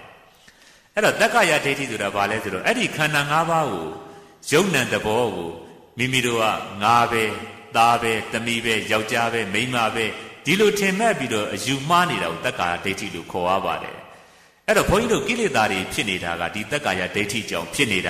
တဲ့တက္ကာယဒိဋ္ဌိအခြေခံပြီးတော့62ပါးသောမိစ္ဆာဒိဋ္ဌိတွေလည်းပဲဖြစ်နေကြတယ်ဒီတက္ကာယဒိဋ္ဌိကြောင့်ဘုန်းကြီးတို့လောဘဒေါသစတဲ့ကိလေသာတွေလည်းပဲပို့ပြီးတော့တိုးပွားပြီးအဖြစ်များကြတာတက္ကာယဒိဋ္ဌိအားကြီးလို့ရှိရင်ကိလေသာတွေကဖြစ်ဖို့လွယ်တယ်ပေါ့ဘုန်းကြီးဥပမာလေးတစ်ခုပြောပြပေးမယ်အထင်ရှားဆုံးဥပမာပေါ့ဒါတက္ကာယဒိဋ္ဌိဆိုတာအများနာလေအောင်ပြောလို့တာစားလို့ပေးလို့ဘုန်းကြီးမပြောတော့အဲ့တော့တက္ကာယဒိဋ္ဌိကြီးရင်အကုသိုလ်ဖြစ်တယ်ဆိုတာဘာပြောတာလဲဆိုတော့ဘုန်းကြီးတို့ လူတယောက်ကနေပြီးတော့အခြားတယောက်ကိုဆဲတယ်အခြားတယောက်ကိုစော်ကားတယ်ပေါ့အဲ့တော့မိမိရဲ့ဘေးကနေရက်ကြည့်နေတယ်ကိုယ်နဲ့ဘာမှမဆိုင်တဲ့ပုဂ္ဂိုလ်ကအစော်ကားခံရတယ်ဆိုရင်အဲ့ဒီမှာဒေါသတရားဆိုတာဖြစ်ဖို့မလွယ်ပါဘူးကိုယ်နဲ့မှမဆိုင်တာတကယ်လို့ကိုယ်နဲ့သက်ဆိုင်နေတဲ့ငါသားငါသမီးငါ့ကိုဆဲတယ်ငါ့ကိုစော်ကားတယ်ငါသားကိုစော်ကားတယ်ငါသမီးကိုစော်ကားတယ်ဆိုရင်ဘာဖြစ်မလဲအဲ့မှာမိမိရဲ့သားယုံနံသဘောလေးကိုငါသားလို့ဆွဲလန်းမှုတွေအာကြီးသွားပြီဆိုရင်စော်ကားလိုက်တာနဲ့တပြိုင်နက်ဘာဖြစ်လဲဒေါသတွေကထောင်ကနေထသွားတယ်အဲ့မှာလူသက်မှုတွေဖြစ်ခြင်းဖြစ်မဲ့အကုသိုလ်တွေကြီးကျယ်ဖြစ်ခြင်းဖြစ်သွားမယ်အကုသိုလ်တွေဖြစ်ပြီးတော့ထောင်ကြတာတွေတသက်တကြွကြတာတွေသေတန်းကြတာတွေဒုက္ခမျိုးစုံရောက်သွားရတယ်အဲ့ဒီဒုက္ခမျိုးစုံရောက်ရတာဘု து ကြောင့်လေဟောဒီတက္ကာယဒိဋ္ဌိကြောင့်ဖြစ်ရတာပါနောက်ပြီးတော့လူသက်မှုအကုသိုလ်တွေဘာလို့ဖြစ်ရတာလဲငါ့ကိုစော်ကားတာငါသားသမီးကိုစော်ကားတာဆိုပြီးငါဆွဲတွေတိတ်ကြီးမားလွန်းနေတဲ့အတွက်အကုသိုလ်တွေလောဘတွေဒေါသတွေအလုံးဖြစ်သွားကြရတာပါဒါကြောင့်မို့ဘုန်းကြီးတို့အကုသိုလ်ဖြစ်တယ်ဆိုတာဟောဒီတက္ကာယဒိဋ္ဌိကြောင့်ဒါကိုအခြေခံပြီးတော့ဖြစ်သွားရတာလို့ဘုန်းကြီးကနားလည်စေခြင်းပါတယ်ဒါကြောင့်ဘုန်းကြီးတို့ဒါနသီလဘာဝနာလုပ်တယ်ဆိုတာအဲ့ဒီငါဆွဲတက္ကာယဒိဋ္ဌိကိုပါအောင်လုပ်နေရတာအဲ့တော့ဒါနတစ်ခုပြုလို့ရှိရင်လည်းပဲတက္ကာယဒိဋ္ဌိပါတယ်ဆိုလို့ရှိရင်ဒါနိဗ္ဗာန်ရောက်ကြောင်းထောက်ပံ့ဖြစ်တယ်လို့ဘုန်းကြီးကဖြေလိုက်ပါတယ်ဒါနတော့လုပ်ပါရဲ့တက္ကာယဒိဋ္ဌိအစွဲလန်းတွေကြီးမားနေတယ်ဆိုရင်ဒီဒါနသည်နိဗ္ဗာန်ရောက်ကြောင်းထောက်ပံ့မဖြစ်ဘူးတဲ့လူချမ်းသာနဲ့ချမ်းသာမြပေးတဲ့အတွက်တန်တရာရှည်စေတဲ့ဒါနဖြစ်တယ်လို့ဒါမျိုးလေးခွဲခြားသိတဲ့တယ်တချို့ကကြတော့ဒါနတန်တရာရှည်တယ်ဆိုပြီးလုံသိမ့်ပြောနေတာမမှန်ပါဘူးဘုန်းကြီးတို့တက္ကာယဒိဋ္ဌိပါအောင်ပြုနိုင်တဲ့ဒါနသည်နိဗ္ဗာန်နဲ့နီးစပ်ပါတယ်နိဗ္ဗာန်ရောက်ကြောင်းထောက်ပံ့ဖြစ်ပါတယ်တက္ကာယဒိဋ္ဌိအားကြီးတဲ့ဒါနမျိုးဟာဘာဖြစ်တယ်လဲဒီဒါနမျိုးဟာတန်တရာရှည်စေပါတယ်နိဗ္ဗာန်ရောက်ကြောင်းထောက်ပံ့မဖြစ်ဘူးတဲ့ဒါလေးကိုဘုန်းကြီးဆက်ပြောမယ်ဒါကြောင့်သူ့ရဲ့အမေဟာဘုန်းကြီးကဘယ်လိုဖြေလိုက်မလဲသူကဒါနတိနိဗ္ဗာန်ရောက်ကြောင်းထောက်ပံ့ဖြစ်တယ်ဆိုတာဘယ်လိုထောက်ပံ့ဖြစ်တာလဲဆိုတော့တက္ကာယဒိဋ္ဌိဆိုတဲ့ငါဆွဲပါပြီးတော့ငါဆွဲပါတဲ့နီးနဲ့ပြုတဲ့ဒါနတိနိဗ္ဗာန်ရောက်ကြောင်းထောက်ပံ့ဖြစ်တယ်တက္ကာယဒိဋ္ဌိဆိုတဲ့ငါဆွဲအားကြီးပြီးတော့ပြုတဲ့ဒါနမျိုးတိနိဗ္ဗာန်ရောက်ကြောင်းထောက်ပံ့မဖြစ်ဘူးလို့ဒါမျိုးခွဲခြားပြီးတော့ဘုန်းကြီးကဖြေပေးလိုက်တယ်အဲ့တော့ဒါလေးကိုဘုန်းကြီးကနည်းနည်းရှင်းပြအောင်မယ်ဘုန်းကြီးတို့ဒါနသီလဘာဝနာလုပ်တယ်ဆိုတာတက္ကာယဒိဋ္ဌိပါပြီးတော့ကုံမှုအတွက်ကြိုးစားအားထုတ်နေကြတာပဲအဲ့ဒါကုံမှသောတာပန်ဖြစ်မယ်သောတာပန်ဖြစ်မှနိဗ္ဗာန်ကိုမျက်မှောက်ပြုမယ်အဲ့တော့ဒါနပြုရခြင်းရဲ့ရည်ရွယ်ချက်ဒီနိဗ္ဗာန်မျက်မှောက်ပြုဖို့နိဗ္ဗာန်မျက်မှောက်ပြုခြင်းလို့ရှိရင်တက္ကာဒိဋ္ဌိပါရတယ်အဲ့တော့ဘယ်လိုပြုမလဲဆိုတော့ဝိသကာကျောင်းမာကြီးတို့ဒါနပြုတယ်လို့မျိုးပေါ့ဝိသကာကျောင်းမာကြီးကဒါနပြုတဲ့အခါမှာဂိလနာတန်ခါအတွက်ကိုဆွမ်းအမြဲတမ်းလှူဒန်းခြင်းပါတယ်တဲ့ဒါမျိုးမြတ်စွာဘုရားကိုလျှောက်တယ်အဲ့တော့ဂိလနာဖျားနာနေတဲ့တန်ခါတွေအတွက်ဝိသကာတဲ့ဘာဖြစ်လို့သူဟာဂိလနာတန်ခါတွေအတွက်ဆွမ်းကိုလှူဒန်းခြင်းရတာလေဆိုတော့ဘုန်းကြီးတို့ဘုရားရှင်လက်ထက်တုန်းကဂိလနာတန်ခါတွေအဲ့ဒီအချိန်တုန်းကမြတ်စွာဘုရားကဆွမ်းကိုတီးတန့်ခွင့်မပြုသေးဘူးဒကာဒကမလှူတဲ့ဆွမ်းကိုခွင့်မပြုသေးဘူးအဲ့တော့ဂိလနာစောင်းတဲ့တန်ခါတွေကမနဲ့လင်းလာလို့ရှိရင်ဆုံးခံထွက်ရတယ်ဆုံးခံထွက်ပြီးတော့ရလာလို့ရှိရင်တခါတည်းရန်ဖုံးပေးရတယ်ဂိလနာတန်ခါတွေမှာတခါတည်းရန်မဖုံးပေးရအောင်နောက်ပြီးတော့ဆုံးခံထွက်တဲ့အခါမှာတခါတည်းရန်ဖျားနာနေတဲ့တန်ခါတွေနဲ့မသိမ့်တော်တဲ့စားစာတွေစားမိလို့ရှိရင်ယောဂါတွေတိုးသွားတယ်တခါတည်းရန်ပြန်တော်မူသွားတယ်ဒုက္ခတွေတိတ်ရောက်လိုက်တာအဲ့တော့ဝိသကာဓာတွေကိုသိထားတော့ဘယ်လိုလျှောက်တယ်လဲဆိုတော့တပည့်တော်ဂိလနာတန်ခါအတွက်ဆွမ်းလှူဒန်းကျင်တာဟာတဲ့တချို့ဂိလနာတန်ခါတွေကသူတို့နဲ့တင့်လျော်တဲ့ဆွမ်းနေဆွမ်းဟင်းနေဘောဇင်တွေကိုမရလို့ရှိရင်ဓာတွေစားတောက်မိတဲ့အခါဆုံးခံရတာတွေဂိလနာဆောင်တဲ့တန်ခါကဆုံးခံတဲ့ဓာတွေကိုရလာတာစားလို့ရှိရင်သူတို့နဲ့မတင့်တော်ရင်ယောဂါတွေတိုးသွားနိုင်ပါတယ်ပြန်တော်မူလည်းပဲမူသွားနိုင်ပါတယ်တဲ့တပည့်တော်လှူဒန်းလိုက်တဲ့ဆွမ်းတပ်ပါရဖြစ်တဲ့ဆွမ်းကိုဖုံးပေးရရင်တော့အနာယောဂါတွေမတိုးတော့နောက်ပြီးတော့ပြန်တော်မူမဲ့ဘေးရလည်းပဲကင်းဝေးသွားနိုင်ပါတယ်တဲ့အဲ့ဒီလိုဂိလနာတန်ခါတွေအတွက်ချမ်းသာစေခြင်းလုံးလို့ပြန်တော်မူတဲ့ဘေးရနေပြီးတော့ကင်းလွတ်စေခြင်းလို့ဂိလနာအတွက်လှူဒန်းတာပါတဲ့ကဲစဉ်းစားကြည့်နော်ဒါဝိသကာလျှောက်တဲ့စကားလေးဝိသကာဂိလနာတန်ခါတွေအတွက်လှူဒန်းတာဂိလနာတန်ခါတွေအတွက်အစဉ်ပြေဖို့ချမ်းသာဖို့ယောဂါတွေပျောက်ကင်းဖို့ဆိုပြီးအလူကံပုဂ္ဂိုလ်ချမ်းသာဖို့လှူပါတယ်တဲ့ဒီရည်ရွယ်ချက်တစ်ချက်နောက်တစ်ချက်က तू ကဘာလဲဆိုတော့တကယ်လို့တာဝတိမြို့ကိုရောက်ဖူးတဲ့ဂိလနာတန်ခါတွေပြန်တော်မူသွားတဲ့အခါမှာဆိုရင်ဒီတန်ခါသောတာပန်ဖြစ်ပြီးတော့နတ်ပြည်ရောက်သွားမယ်ယန္တာဖြစ်ပြီးတော့ပရိနိဗ္ဗာန်ဆံသွားမယ်ဆိုရင်ဒီတန်ခါတာဝတိမြို့ကိုရောက်ဖူးတဲ့ဆိုရင်သူ့ရဲ့ဂိလနာဆွမ်းကိုဖုံးပေးဘူးမှာပဲလို့သူဟာတွေးပြီးတော့ဝမ်းမြောက်ဝမ်းသာဖြစ်ပါမယ်တဲ့ဝ ဝမ်းမြောက်ဝမ်းသာဖြစ်ပြီးတော့နှလုံးသားထဲမှာတရားဝိရိယတတိသမารိစတဲ့ပညာတရားဣန္ဒြေဘိုးစဉ်စတဲ့ဘောဓိပက္ခိယတရားတွေနှလုံးသားထဲမှာတိုးပွားပြီးတော့နောက်ဆုံးမှာဒီမြင့်မြတ်တဲ့တရားတွေနဲ့မဉ္ဇဉ်ဖူဉ္ဇဉ်ရပြီးတော့နိဗ္ဗာန်ကိုမျက်မှောက်ပြုကျင်လို့သူဟာလှူဒန်းတာပါဆိုပြီးအကြောင်းနှစ်ချက်မြတ်စွာဘုရားကမေးတဲ့အတွက်ပြခဲ့ပါတယ်အဲ့တော့ဝိသကလှူတာဟာနံပါတ်1အလှူခံပုဂ္ဂိုလ်တွေချမ်းသာစေဖို့ကိလနာတန်ဃာတွေချမ်းသာစေဖို့အသက်ဘေးရကင်းလွတ်စေဖို့အသက်အန္တရာယ်ကကင်းလွတ်စေဖို့သူ့အတွက်နှလုံးသားထဲမှာမြင့်မြတ်တဲ့တရားတွေကိန်းအောင်ပြီးတော့နိဗ္ဗာန်ကိုမျက်မှောက်ပြုကျင်လို့ဆိုတဲ့အကြောင်းနှစ်ချက်နဲ့လှူဒန်းပါတယ်ဒါပါလဲဆိုတော့ဒီလိုလှူဒန်းလိုက်တဲ့အခါဘုန်းကြီးတို့စဉ်းစားကြည့်နော်ဝိသကရဲ့နှလုံးသားထဲမှာကုသိုလ်တွေမေတ္တာတရားတွေကိလနာတွေချမ်းသာစေခြင်းနဲ့ယောဂရောပါသွားစေခြင်းနဲ့နောက်ပြီးတော့သူ့ရဲ့နှလုံးသားထဲမှာလည်းပဲဆင်းရဲခတ်သိမ်းချုပ်ငြိမ်းရနိဗ္ဗာန်ကိုမျက်မှောက်ပြုကျင်တယ်မြင့်မြတ်တဲ့တရားတွေနှလုံးသားထဲမှာပွားများကျင်တယ်ဆိုတော့သူ့မှာငါချမ်းသာခြင်းလို့လှူတာမပါဘူးနော်နောက်ပြီးတော့ဒီလိုလှူမှငါတို့ကိုဘေးကနေပြီးတော့လှူတဲ့တန်းလိုက်တာဆိုပြီးချီးကျူးကြမှာဒီလိုချီးကျူးခံခြင်းနဲ့လောဘတွေမပါဘူးဒါလောက်တောင်ချမ်းသာနေတာလှူမှုတန်းမှုမရှိဘူးဆိုပြီးသူများကဲ့ရဲ့မှာဆိုတဲ့ဒေါသတွေမပါတော့အဲ့ဒီမှာငါချမ်းသာခြင်းလို့ငါနောက်ဘဝဆင်းရဲမှာကြောက်လို့ငါဇွဲဆိုတဲ့တက္ကာဒိဋ္ဌိတွေအဲ့ဝိသကလှူဒန်းတဲ့အချိန်မှာပါနေတယ်လုံးဝမရှိသလောက်ဖြစ်နေတယ်အဲ့ဒီဒါနာမျိုးဟာနိဗ္ဗာန်ရောက်ကြောင်းထောက်ပံ့ဖြစ်တယ်လို့ဘုန်းကြီးကပြောချင်တာဘာဖြစ်လို့လဲငါဇွဲဆိုတဲ့တက္ကာဒိဋ္ဌိမရှိလို့တချို့ကြတော့ဒီလိုမဟုတ်ဘူးလှူတဲ့တန်းတယ်ဆိုလို့ရှိရင်ဘယ်ဆရာတော်ကနာမည်ကြီးတယ်ဒီဆရာတော်ကိုသွားလှူလို့ရှိရင်ငါတို့စီးပွားရေးတက်တယ်ဒီဆရာတော်ကနေပြီးတော့တိတ်တိတင်ပေးလိုက်တဲ့ပစ္စည်းလေးတွေဆိုရင်ငါတို့ရောင်းဝယ်ကောင်းတယ်အဲ့တော့လှူတာတန်းတာကငါစီးပွားရေးတက်ခြင်းလို့ငါမိသားစုအဆင်ပြေခြင်းလို့နောက်ဘဝငါချမ်းသာခြင်းလို့နောက်ဘဝငါဆင်းရဲမှာကြောက်လို့အဲ့ငါဆိုတဲ့တက္ကာယဒိဋ္ဌိရဲ့ကြီးကြီးလာတဲ့အခါမှာဘာဖြစ်လဲအဲ့ဒီဒါနတိတက္ကာယဒိဋ္ဌိပါမသွားတဲ့အတွက်နိဗ္ဗာန်ရောက်ကြောင်းထောက်ပံ့မဖြစ်ဘူးလို့ဒီလိုဆိုလိုရင်းဖြစ်ပါတယ်ဒါကြောင့်ဘုန်းကြီးရဲ့အဖြေဟာဒါနတိနိဗ္ဗာန်ရောက်ကြောင်းထောက်ပံ့ဖြစ်တယ်ဆိုတဲ့နေရာမှာတက္ကာယဒိဋ္ဌိငါဆွဲတွေငါချမ်းသာခြင်းနဲ့စိတ်တွေဒါတွေပါပြီးတော့ပါနေတဲ့စိတ်နဲ့ပြုတဲ့ဒါနာမျိုးကနိဗ္ဗာန်ရောက်ကြောင်းထောက်ပံ့ဖြစ်တယ်ဒါတက္ကာယဒိဋ္ဌိကုံတဲ့နေ့ဒီသောတာပန်ဖြစ်တယ်သောတာပန်ဖြစ်တဲ့နေ့နိဗ္ဗာန်မျက်မှောက်ပြုတယ်ဒါနိဗ္ဗာန်ရောက်ကြောင်းထောက်ပံ့ဖြစ်တဲ့ဒါနာဖြစ်တယ်ဒီလိုမှမဟုတ်ပဲနဲ့ငါချမ်းသာခြင်းလို့ငါစီးပွားရေးတက်ခြင်းလို့လှူတာတန်းတာကိုပဲစီးပွားရေးသဘောတွေနဲ့ငါဆိုတဲ့တက္ကာဒိဋ္ဌိထူနေပါတယ်ဆိုရင်ဒီတက္ကာယဒိဋ္ဌိထူနေတဲ့အတွက်ဘာဖြစ်မလဲသောတာပန်ဖြစ်ဖို့ဝေးသွားတယ်တဲ့သောတာပန်မဖြစ်ရင်နိဗ္ဗာန်မျက်မှောက်မပြုနိုင်နိဗ္ဗာန်ရောက်ကြောင်းထောက်ပံ့မဖြစ်ဘူးလို့ဘုန်းကြီးကဒါမျိုးလေးပဲဖြေလိုက်ပါတယ်ဒါကြောင့်မို့ဘုန်းကြီးတို့ဒီအဖြေဟာပြေလည်သွားပါပြီအဲ့တော့ဒါနတိနိဗ္ဗာန်ရောက်ကြောင်းထောက်ပံ့ဖြစ်တယ်ဆိုတာတက္ကာယဒိဋ္ဌိငါဆွဲပါတဲ့ဒါနတိနိဗ္ဗာန်ရောက်ကြောင်းထောက်ပံ့ဖြစ်တယ်တက္ကာယဒိဋ္ဌိငါချမ်းသာခြင်းကိုစသည်ဖြင့်ငါဆွဲတွေအားကြီးပြီးတော့လှူတဲ့ဒါနတိနိဗ္ဗာန်ရောက်ကြောင်းထောက်ပံ့မဖြစ်ဘူးလို့ဒါမျိုးလေးဖြေပေးလိုက်ပါတယ်အဲ့တော့မေးတဲ့ဆရာဝန်လုပ်ငန်းရှင်လည်းပဲသဘောပေါက်သွားတယ်လို့ဘုန်းကြီးယူဆတယ်ပေါ့နောက်ပြီးတော့ဘုန်းကြီးတို့သီလဆောက်တည်ရင်လည်းဒီတိုင်းပဲတက္ကာယဒိဋ္ဌိငါဆွဲကင်းဖို့ဒါမှနီးမှန်လမ်းမှန်ကြတယ်နောက်ပြီးတော့တရားဘာဝနာရှုမှတ်တယ်ဆိုရင်ငါတို့ကဘယ်နှရလထိုင်တာငါတို့ကဘယ်ရိပ်သားမျိုးကိုသွားတာဒါဆိုရင်တက္ကာဒိဋ္ဌိတွေကြီးသွားတတ်တယ်နော်အဲ့တော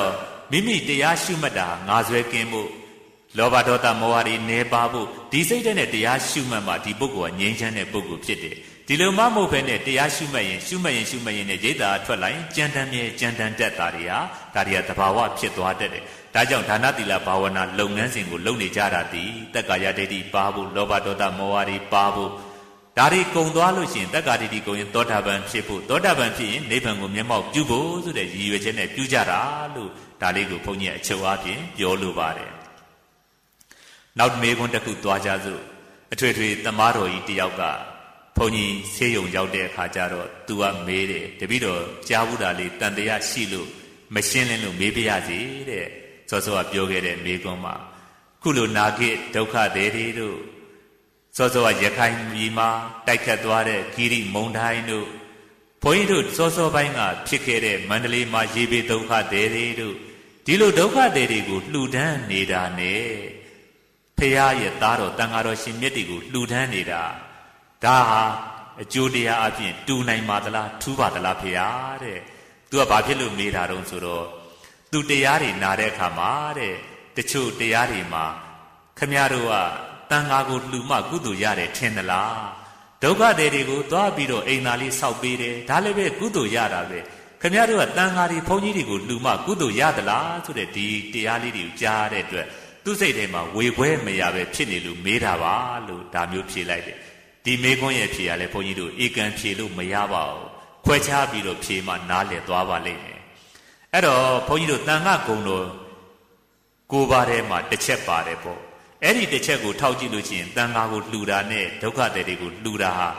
လှူတဲ့ပုဂ္ဂိုလ်ရဲ့အသိဉာဏ်ပေါ်မှာမူတည်ပြီးတော့မတူနိုင်ပါဘူးထူးပါတယ်လို့ဒီလိုချင်းချုပ်ဖြေလို့ရပါတယ်ဒါလေးကိုဘုန်းကြီးနည်းနည်းပြောပြပေးမယ်တန်ခါဂုံတော်တွေမြောင်များစွာတဲ့လက်ရွေးစင်ဂုံတော်တစ်ခုရှိတယ်အနုတ္တရံပုညခေတံလောကတ္တာတဲ့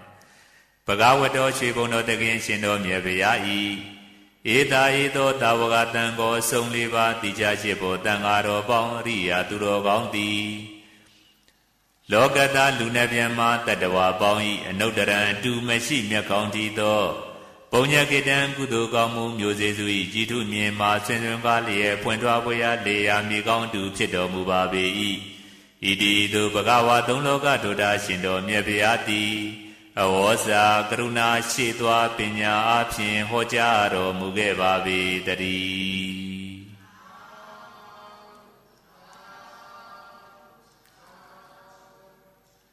းအဲ့တော့ဘုန်းကြီးတို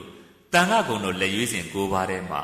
အရိယာတန်ခါတော်ရှင်မြတ်တွေတန်ခါတော်တွေထဲမှာပါဝင်နေတယ်ဒါကြောင့်မို့အရိယာတန်ခါတော်ရှင်မြတ်တွေရဲ့ဂုံတော်ထဲမှာတန်ခါတော်ရှင်မြတ်ပေါင်းဟာတဲ့ကုသိုလ်ကောင်းမှုမျိုးစေ့တွေကိုကျဲချခြင်းနဲ့လူနဲ့ပြန်မှာတတ္တဝါတွေရဲ့အတူမရှိတဲ့လေယာမြေကောင်းဖြစ်ပါတယ်တဲ့အဲ့တော့တန်ခါတော်ရှင်မြတ်တွေကအတူမရှိတဲ့လေယာမြေကောင်းဒီလေယာမြေထဲမှာစိုက်ပျိုးလိုက်လို့ရှိရင်အသီးတွေအပင်တွေအရွက်တွေအပွင့်တွေအားလုံးဟာအောင်မြင်ဖွင့်ထွားပြီးတော့အကျိုးမြတ်များများရတယ်ဆိုတဲ့အဓိပ္ပာယ်မျိုးပါဒါတွေကလူပုဂ္ဂိုလ်တွေမှာမရှိပါဘူးတာမညဒုက္ခတဲ့ပုထုဇဉ်တွေမှာမရှိနိုင်ဘူးပေါ့အရိယာတန်ခါတွေမှာအထူးသဖြင့်ရနိုင်တယ်အဲ့တော့ဘုန်းကြီးတို့တန်ခါတော်ရှင်မြတ်တွေဆိုတာအရိယာတန်ခါတွေပါဝင်နိုင်တဲ့အတွက်လူနဲ့ပြန်မာတွေရဲ့အတူမရှိတဲ့လေယာမြေကောင်းတစ်ပွဲဖြစ်တယ်ဆိုတော့ဒါမတူဘူးဆိုတာတော့သေချာသွားပြီပေါ့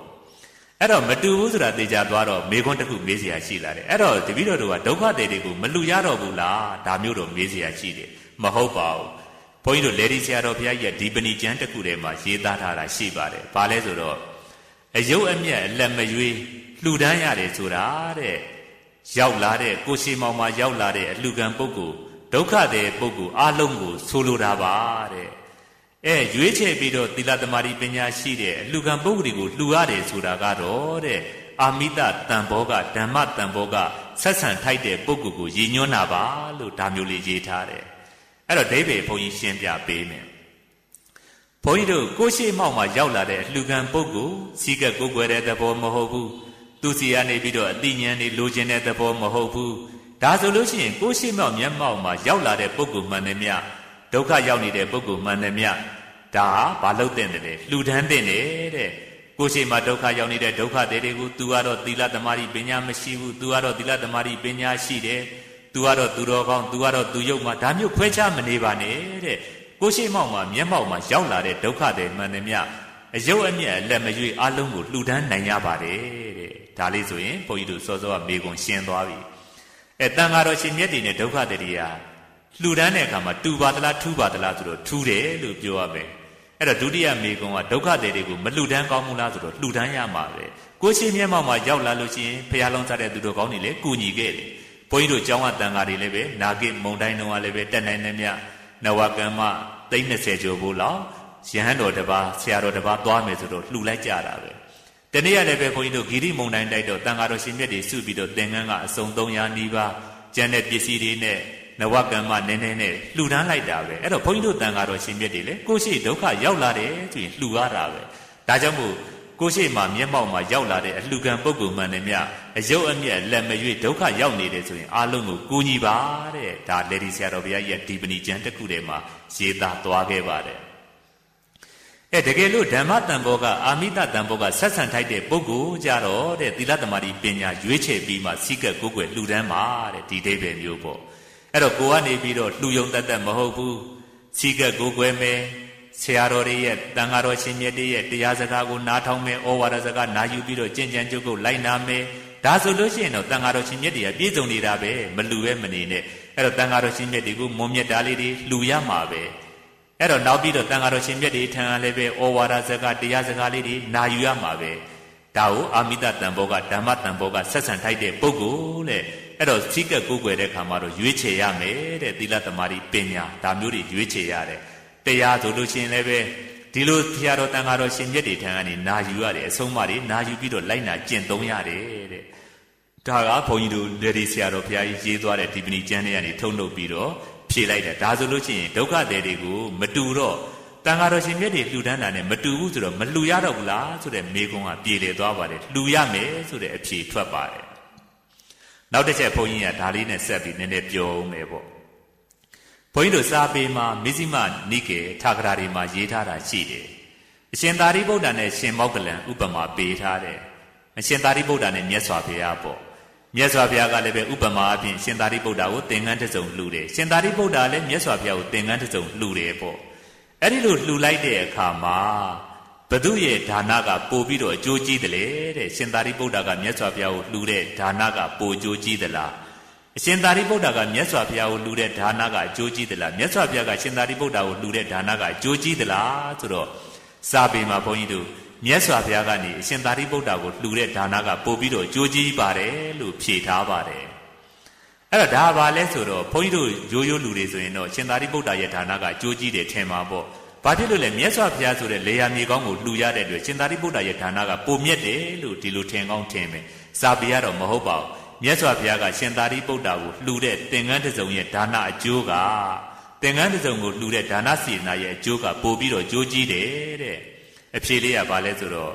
့တမ္မာတံဗုဒ္ဓံဤထပိတဝါအင်ညောဒါနတဝိပါကုံဇာနိတုံသမထောနာမနတ္ထိတဲ့မြတ်စွာဘုရားကိုခြံထားပြီးတော့မြတ်စွာဘုရားမှာအခြားသောပုဂ္ဂိုလ်တွေကဒါနရဲ့အကျိုးတရားကိုမြတ်စွာဘုရားလောက်မသိနိုင်လို့ပါလို့အကြောင်းပြသွားပါတယ်အဲ့တော့မြတ်စွာဘုရားရဲ့ဒါနကဘာဖြစ်လို့ပိုအကျိုးကြီးတယ်လဲဆိုတော့မြတ်စွာဘုရားကရှင်သာရိပုတ္တရာတဲ့ပို့ပြီးတော့ဒါနရဲ့အကျိုးကျေးဇူးတွေကိုသိလို့ပို့ပြီးတော့အကျိုးကျေးဇူးများတာတဲ့ဒါလို့ဖြေသွားပါတယ်အဲ့တော့တကယ်တော့မြတ်စွာဘုရားရဲ့ဒါနကလည်းအကျိုးမပေးပါဘူးရှင်သာရိပုတ္တရာရဲ့ဒါနကလည်းအကျိုးမပေးပါဘူးယန္တာတွေဖြစ်နေတယ်ယန္တာဖြစ်တော့လုံသမျှကုသိုလ်တွေကလည်းပဲကိလေသာဝလည်းပဲမဖြစ်ဘူးအဲ့တော့ကိလေသာဝမရှိင်းနေတော့ကိလေသာတွေကင်းနေတဲ့ပုဂ္ဂိုလ်တွေဖြစ်တော့ကိလေသာဝမရှိဘူးကိလေသာဝမဖြစ်တော့လုံသမျှဟာလည်းကမ္မဝတ်အထိမပြောင်းလဲတော့ကမ္မဝတ်မဖြစ်နေတော့ဝိပါကဝတ်ဆိုတဲ့အကျိုးတရားဆိုတာမရှိပါဘူးဒါပေမဲ့လို့ဒါတွေကတင်စားပြောတာတကယ်မျိုးလူများအကျိုးပေးခဲ့ရင်ဆိုတဲ့စကားတကယ်တော့အကျိုးမပေးပါဘူးအဲ့တော့ဒါလေးကိုဘုန်းကြီးကနည်းနည်းရှင်းပြောပေးအောင်မယ်မြတ်စွာဘုရားကရှင်သာရိပုတ္တရာတဲ့လှူတဲ့ရှင်သာရိပုတ္တရာကိုလှူတဲ့ဒါနကပို့ပြီးတော့ကြိုးကျေးဇူးများတယ်ဆိုတာဥပမာလေးတစ်ခုပြောမယ်ဘုန်းကြီးတို့စိုက်ပျိုးရေးလုပ်တယ်ဆိုပါစို့အစ္စရေးနိုင်ငံမှာလည်းပဲလုပ်တယ်ဘုန်းကြီးတို့မြန်မာနိုင်ငံမှာလည်းပဲလုပ်တယ်သို့တော့အစ္စရေးနိုင်ငံကိုမြန်မာနိုင်ငံကဤပညာတွေတွားပြီးတော့သင်ရတယ်အစ္စရေးနိုင်ငံကသဲကန္တာရာကြီးထဲမှာစိုက်ပျိုးရေးတွေဖြစ်ထွန်းအောင်ဆိုပြီးဤပညာတွေသုံးပြီးတော့လုပ်လိုက်တာအထွက်တိုးတာတွေဘာတွေတွေ့ရတယ်ဘုန်းကြီးတို့မြန်မာနိုင်ငံမြေဩဇာတော်ကောင်းပါရဲ့ဤပညာအားနည်းတဲ့အတွက်အထွက်တိုးမှုကြတော့သူတို့နိုင်ငံကိုမမီဘူးပေါ့ဒါဘာဖြစ်လို့လဲမြေဩဇာကောင်းလို့လားမဟုတ်ပါဘူးဘာဖြစ်လို့လဲကျွမ်းကျင်မှုအသိပညာပိုများလို့တဲ့အဲ့တော့အသိပညာပိုများတဲ့ပုဂ္ဂိုလ်ဟာဘုန်းကြီးတို့ကန္တာရတွေသဲကန္တာရတွေကြက်တီးကုန်းမြေတွေမှာစိုက်ပျိုးလေပဲဤပညာစွန့်လို့ရှိရင်အထွက်ဆိုတာတိုးတာပဲမြတ်စွာဘုရားရဲ့စိတ်တော်ကမြတ်စွာဘုရားရဲ့ဉာဏ်တော်ကရှင်သာရိပုတ္တရာတဲ့ပိုကြီးတယ်ကြီးတော့ဒါနရဲ့အကျိုးကိုပိုသိတော့မြတ်စွာဘုရားရဲ့ဒါနအကျိုးကပိုပြီးတော့အကျိုးကြီးပါတယ်တဲ့ဒါမျိုးဖြေတယ်နောက်ဥပမာတစ်ချက်ဘုန်းကြီးပေးအောင်မယ်ပေါ့နောက်ဥပမာတစ်ချက်ပေးမယ်ဆိုလို့ရှိရင်ဘာလဲဆိုတော့လုပ်ငန်းရှင်2ယောက်ရှိတယ်ဆိုကြပါစို့တနေ့တော့သူတို့ရဲ့တပည့်1ယောက်စီကနေပြီးတော့လုပ်ငန်းရှင်2ယောက်စီကိုတွားကြတယ်ငွေ3သိန်းလောက်ကူညီပေးပါညာကြီးမင်းကြီးပေါ့အဲ့တော့ပထမလုပ်ငန်းရှင်ကသူ့ရဲ့တပည့်ကိုငွေ3သိန်းထုတ်ပေးလိုက်တယ်ကျေးဇူးလည်းပဲသိပ်များလို့အဲ့တော့ကျေးဇူးများတဲ့အတွက်ငွေ3သိန်းကိုချက်ချင်းဘာမှမမေးဘဲနဲ့ထုတ်ပေးလိုက်တယ်ဒုတိယလုပ်ငန်းရှင်တထေးကတော့လာပြီးတော့ငွေတောင်းတဲ့သူ့ရဲ့တပည့်ကိုဘာကြောင့်ငွေလိုချင်တာလဲဘာကြောင့်လိုအပ်နေတာလဲဒီလိုပါပဲကျွန်တော်ရဲ့မိခင်ကြီးအသေးအတန်ဖြစ်နေပါတယ်ဒီညမှာဒီငွေ3သိန်းမရလို့ရှိရင်တော့ဆေးကူးဝါကမရှိတဲ့အတွက်ကျွန်တော်ရဲ့မိခင်ကြီးကအသက်ဆုံးရှုံးရောက်တော့မှာပါဒီလိုသိသွားတယ်ပြီးတော့ဒုတိယလုပ်ငန်းရှင်ကကြတော့သူ့ရဲ့မိခင်ကြီးအသက်ရှည်ပါစေအသက်ရှည်ပြီးတော့သူ့ရဲ့လူမမဲသားသမီးလေးတွေကိုလူလားမြောက်အောင်စောင့်ရှောက်နိုင်ပါစေနောက်ပြီးတော့ဒီမိခင်ကြီးအသက်ရှည်သွားတဲ့အတွက်သားသမီးတွေမိသားစုဘဝချမ်းချမ်းသာသာပျော်ပျော်ရွှင်ရွှင်နေနိုင်ပါစေသာသနာပြုလုပ်ငန်းတွေကိုဆက်လက်ပြီးတော့လှုပ်ဆောင်နိုင်ပါစေဆိုတဲ့စိတ်နဲ့ငွေပေးလိုက်တယ်အဲ့တော့ပထမလုပ်ငန်းရှင်ကဖာတိဘာသာနဲ့ပေးလိုက်တယ်ဖာတိဘာသာနဲ့ပေးတော့ကုသိုလ်လေးကနည်းသွားတာပေါ့ အဲ့တော့နောက်ဘဝအကျိုးပေးတယ်ဆိုတာဘုန်းကြီးတို့ငွေတသိန်းကလိုက်အကျိုးပေးတာမဟုတ်ဘူးနော်သူ့တဏ္ဍာမှာဖြစ်သွားတဲ့စိတ်စေတနာတွေကကံတရားဖြစ်နေဖြစ်ပြီးတော့နောက်ဘဝမှာဒီကံတွေကအကျိုးပေးမှာအဲ့တော့ပထမလုပ်ငန်းရှင်ကဘာမှမသိဘူးကျေးဇူးများလိုက်တဲ့အတွက်မေးလည်းမမေးပဲနဲ့ပေးလိုက်တယ်စေနာမေတ္တာတွေအာနယ်သွားတယ်ဒုတိယလုပ်ငန်းရှင်ကမေးပြီးတော့တကယ်ဒုက္ခရောက်နေလို့အသက်ရှည်စေခြင်းလို့မိသားစုချမ်းသာစေခြင်းလို့သာသနာပြုလုပ်ငန်းတွေလုပ်စေခြင်းလို့လူမေမေသားသမီးလေးတွေမိဘသေးသွားရင်ဒုက္ခရောက်မှဆိုးလို့မေတ္တာကရုဏာတွေနဲ့ပေးလိုက်တယ်ဆိုတော့နောက်ဘဝကျိုးပေးရင်ငွေတသိန်းကလိုက်ကျိုးပေးတာမဟုတ်ဘူးသူတို့လုပ်ငန်းရှင်2ယောက်ရဲ့တန်တန်မှာဖြစ်သွားတဲ့စိတ်စေတနာတွေကကံတရားဖြစ်နေလိုက်ကျိုးပေးတာဆိုတော့ဒုတိယလုပ်ငန်းရှင်ရဲ့ဒါနကပို့ပြီးတော့အကျိုးကြီးသွားတယ်တဲ့ဒီလိုပါပဲဘုန်းကြီးတို့ခုဘုန်းကြီးပြောချင်တာကဘာလဲဆိုတော့ခုလည်းပဲတန်ဃာတော်ရှင်မြတ်တွေကိုလှူတယ်ဒုက္ခတွေကိုလှူတယ်ဆိုတော့စဉ်းစားကြည့်ပေါ့ဒုက္ခတွေကိုလှူတယ်ဆိုတာကိုယ့်ရဲ့ပစ္စည်းကိုသုံးပြုပြီးတော့သူတို့ဟာအသက်ရှည်သွားမယ်ဆိုရင်ဇီဝိတဒါနတွေဖြစ်တယ်အင်မတန်မွန်မြတ်တာပဲနောက်ပိုင်းမှာတော့ဒီပုဂ္ဂိုလ်တွေဟာလူသားကောင်းကျိုးသာသနာကောင်းကျိုးလုပ်မယ်မလုပ်ဘူးလို့မသိတော့သူတို့အတွက်မှန်းကြည့်ရတာတိတ်ပြီးတော့မှန်းလို့မရဘူးအဲ့တော့ဒါနာကျိုးဟာအားနည်းမှာပေါ့တန်ဃာတော်ရှင်မြတ်တွေကြတော့ကိုလှူလိုက်တဲ့ပစ္စည်းကိုသုံးဆောင်နဲ့အသက်ရှည်သွားမယ်ဇီဝိတဒါနကတော့ဖြစ်တာပဲဒါပေမဲ့နောက်ပိုင်းမှာတန်ဃာတော်ရှင်မြတ်တွေကစာတင်စာချလုပ်မယ်တရားဟောတရားပြလုပ်မယ်လူတွေကိုသိဉာဏ်ဖြည့်ပေးမယ်သာသနာတော်ကြီးရှေးအောင်လုပ်မယ်ဆိုတော့မှန်းကြည့်လိုက်လို့ရှိရင်သိလို့ရှိရင်သိတဲ့လောက်တန်ဃာတော်ရှင်မြတ်တွေလှူဒန်းကြတာအပရစေနာတွေပွားလိုက်တာကုသိုလ်တွေအများကြီးပဲဒါကြောင့်ဘုန်းကြီးကခွဲခြားပြီးတော့ဖြေလိုက်တယ်တန်ဃာတော်ရှင်မြတ်တွေလည်းပဲဒီတိုင်းပဲအတူတူပဲဆိုပေမဲ့လို့တချို့တန်ဃာတော်ရှင်မြတ်တွေကကိုလှူလိုက်တာကိုလှူခံပြီးတော့သာသနာအကျိုးမလုပ်ဘူးလှုပ်ရှင်ရတွေရှောက်လုံနေတယ်ဒါဆိုရင်တော့တွေးကြည့်လိုက်ရင်အကျိုးတရားဆိုတာနဲမှာပေါ့အပရစေနာဖြစ်ခွင့်အားနည်းသွားတယ်ကိုလူလိုက်တဲ့ပစ္စည်းကိုတချို့တန်ဃာတော်ရှင်မြတ်တွေကသာသနာအတွက်လောကအတွက်အကျိုးပြုလုပ်ငန်းတွေလုပ်သွားတယ်ဆိုရင်တွေးကြည့်လိုက်တွေးတိုင်းကုသိုလ်တွေပို့ပြီးတော့ဖြစ်တယ်တဲ့အဲ့ဒီကုသိုလ်စေနာနောက်ဘဝအကျိုးပေးတာပစ္စည်းစုပုံရလိုက်ကျိုးပေးတာမဟုတ်ဘူးဒါကြောင့်တန်ဃာတော်ကိုရှင်မြတ်တွေကိုလှူတာနဲ့တကယ်ဒုက္ခတွေကိုကူညီတာဟာတူသလားထူးသလားဆိုတာဒါကိုယ့်အကူသုံးသပ်နိုင်လောက်ပါပြီလို့မတူဘူးလို့တော့ပြောလို့ရတယ်ဒါပေမဲ့တန်ဃာတော်ရှင်မြတ်တွေကမဟုတ်တာတွေလုပ်နေတယ်ဒုက္ခတွေကကောင်းတဲ့လုပ်ငန်းတွေလုပ်မယ်ဆိုရင်တော့ဒါဒုက္ခတွေကတခါတည်းမြင့်မြတ်သွားတာဖြစ်ကောင်းဖြစ်သွားနိုင်တယ်ဘုန်းကြီးကဒီလိုပဲခွဲခြားပြီးတော့အဖြေပေးလိုက်ပါတယ်ဒီသမားတော်ကြီးကလည်းပဲထိုက်တဲ့လောက်သဘောကျတဲ့လက္ခဏာလေးတွေပြသွားပါတယ်ကဲဒါလောက်ဆိုလို့ချင်းဘုန်းကြီးကမေးလာကြတဲ့မေခွန်းများဆိုတဲ့အပိုင်း1မှာမေခွန်း3ခုရဲ့အဖြေကိုယနေ့ဖြေဆိုပြီးတော့နောက်မီရွာကဒကာဒကမတွေရန်ကုန်ကဒကာဒကမတွေကိုဓမ္မဒါနအဖြစ်နဲ့လက်ဆောင်ပေးပါတယ်ဒီတရားတော်ကိုနာယူပြီးတော့တက်တက်လုံးမိမိတို့လိုက်နာကျင့်ကြံကြိုးကိုအားထုတ်နိုင်ပါစေဒီလိုလိုက်နာကျင့်သုံးအားထုတ်ပြီးတော့ပါရမီတွေရင့်တန်ပြီးနောက်ဆုံးမှာမဉ္ဇဉ်ဘုံဉဏ်ဖြင့်နိဗ္ဗာန်ကိုလင်းမြန်စွာမျက်မှောက်ပြုနိုင်ကြပါစေကုန်သတည်း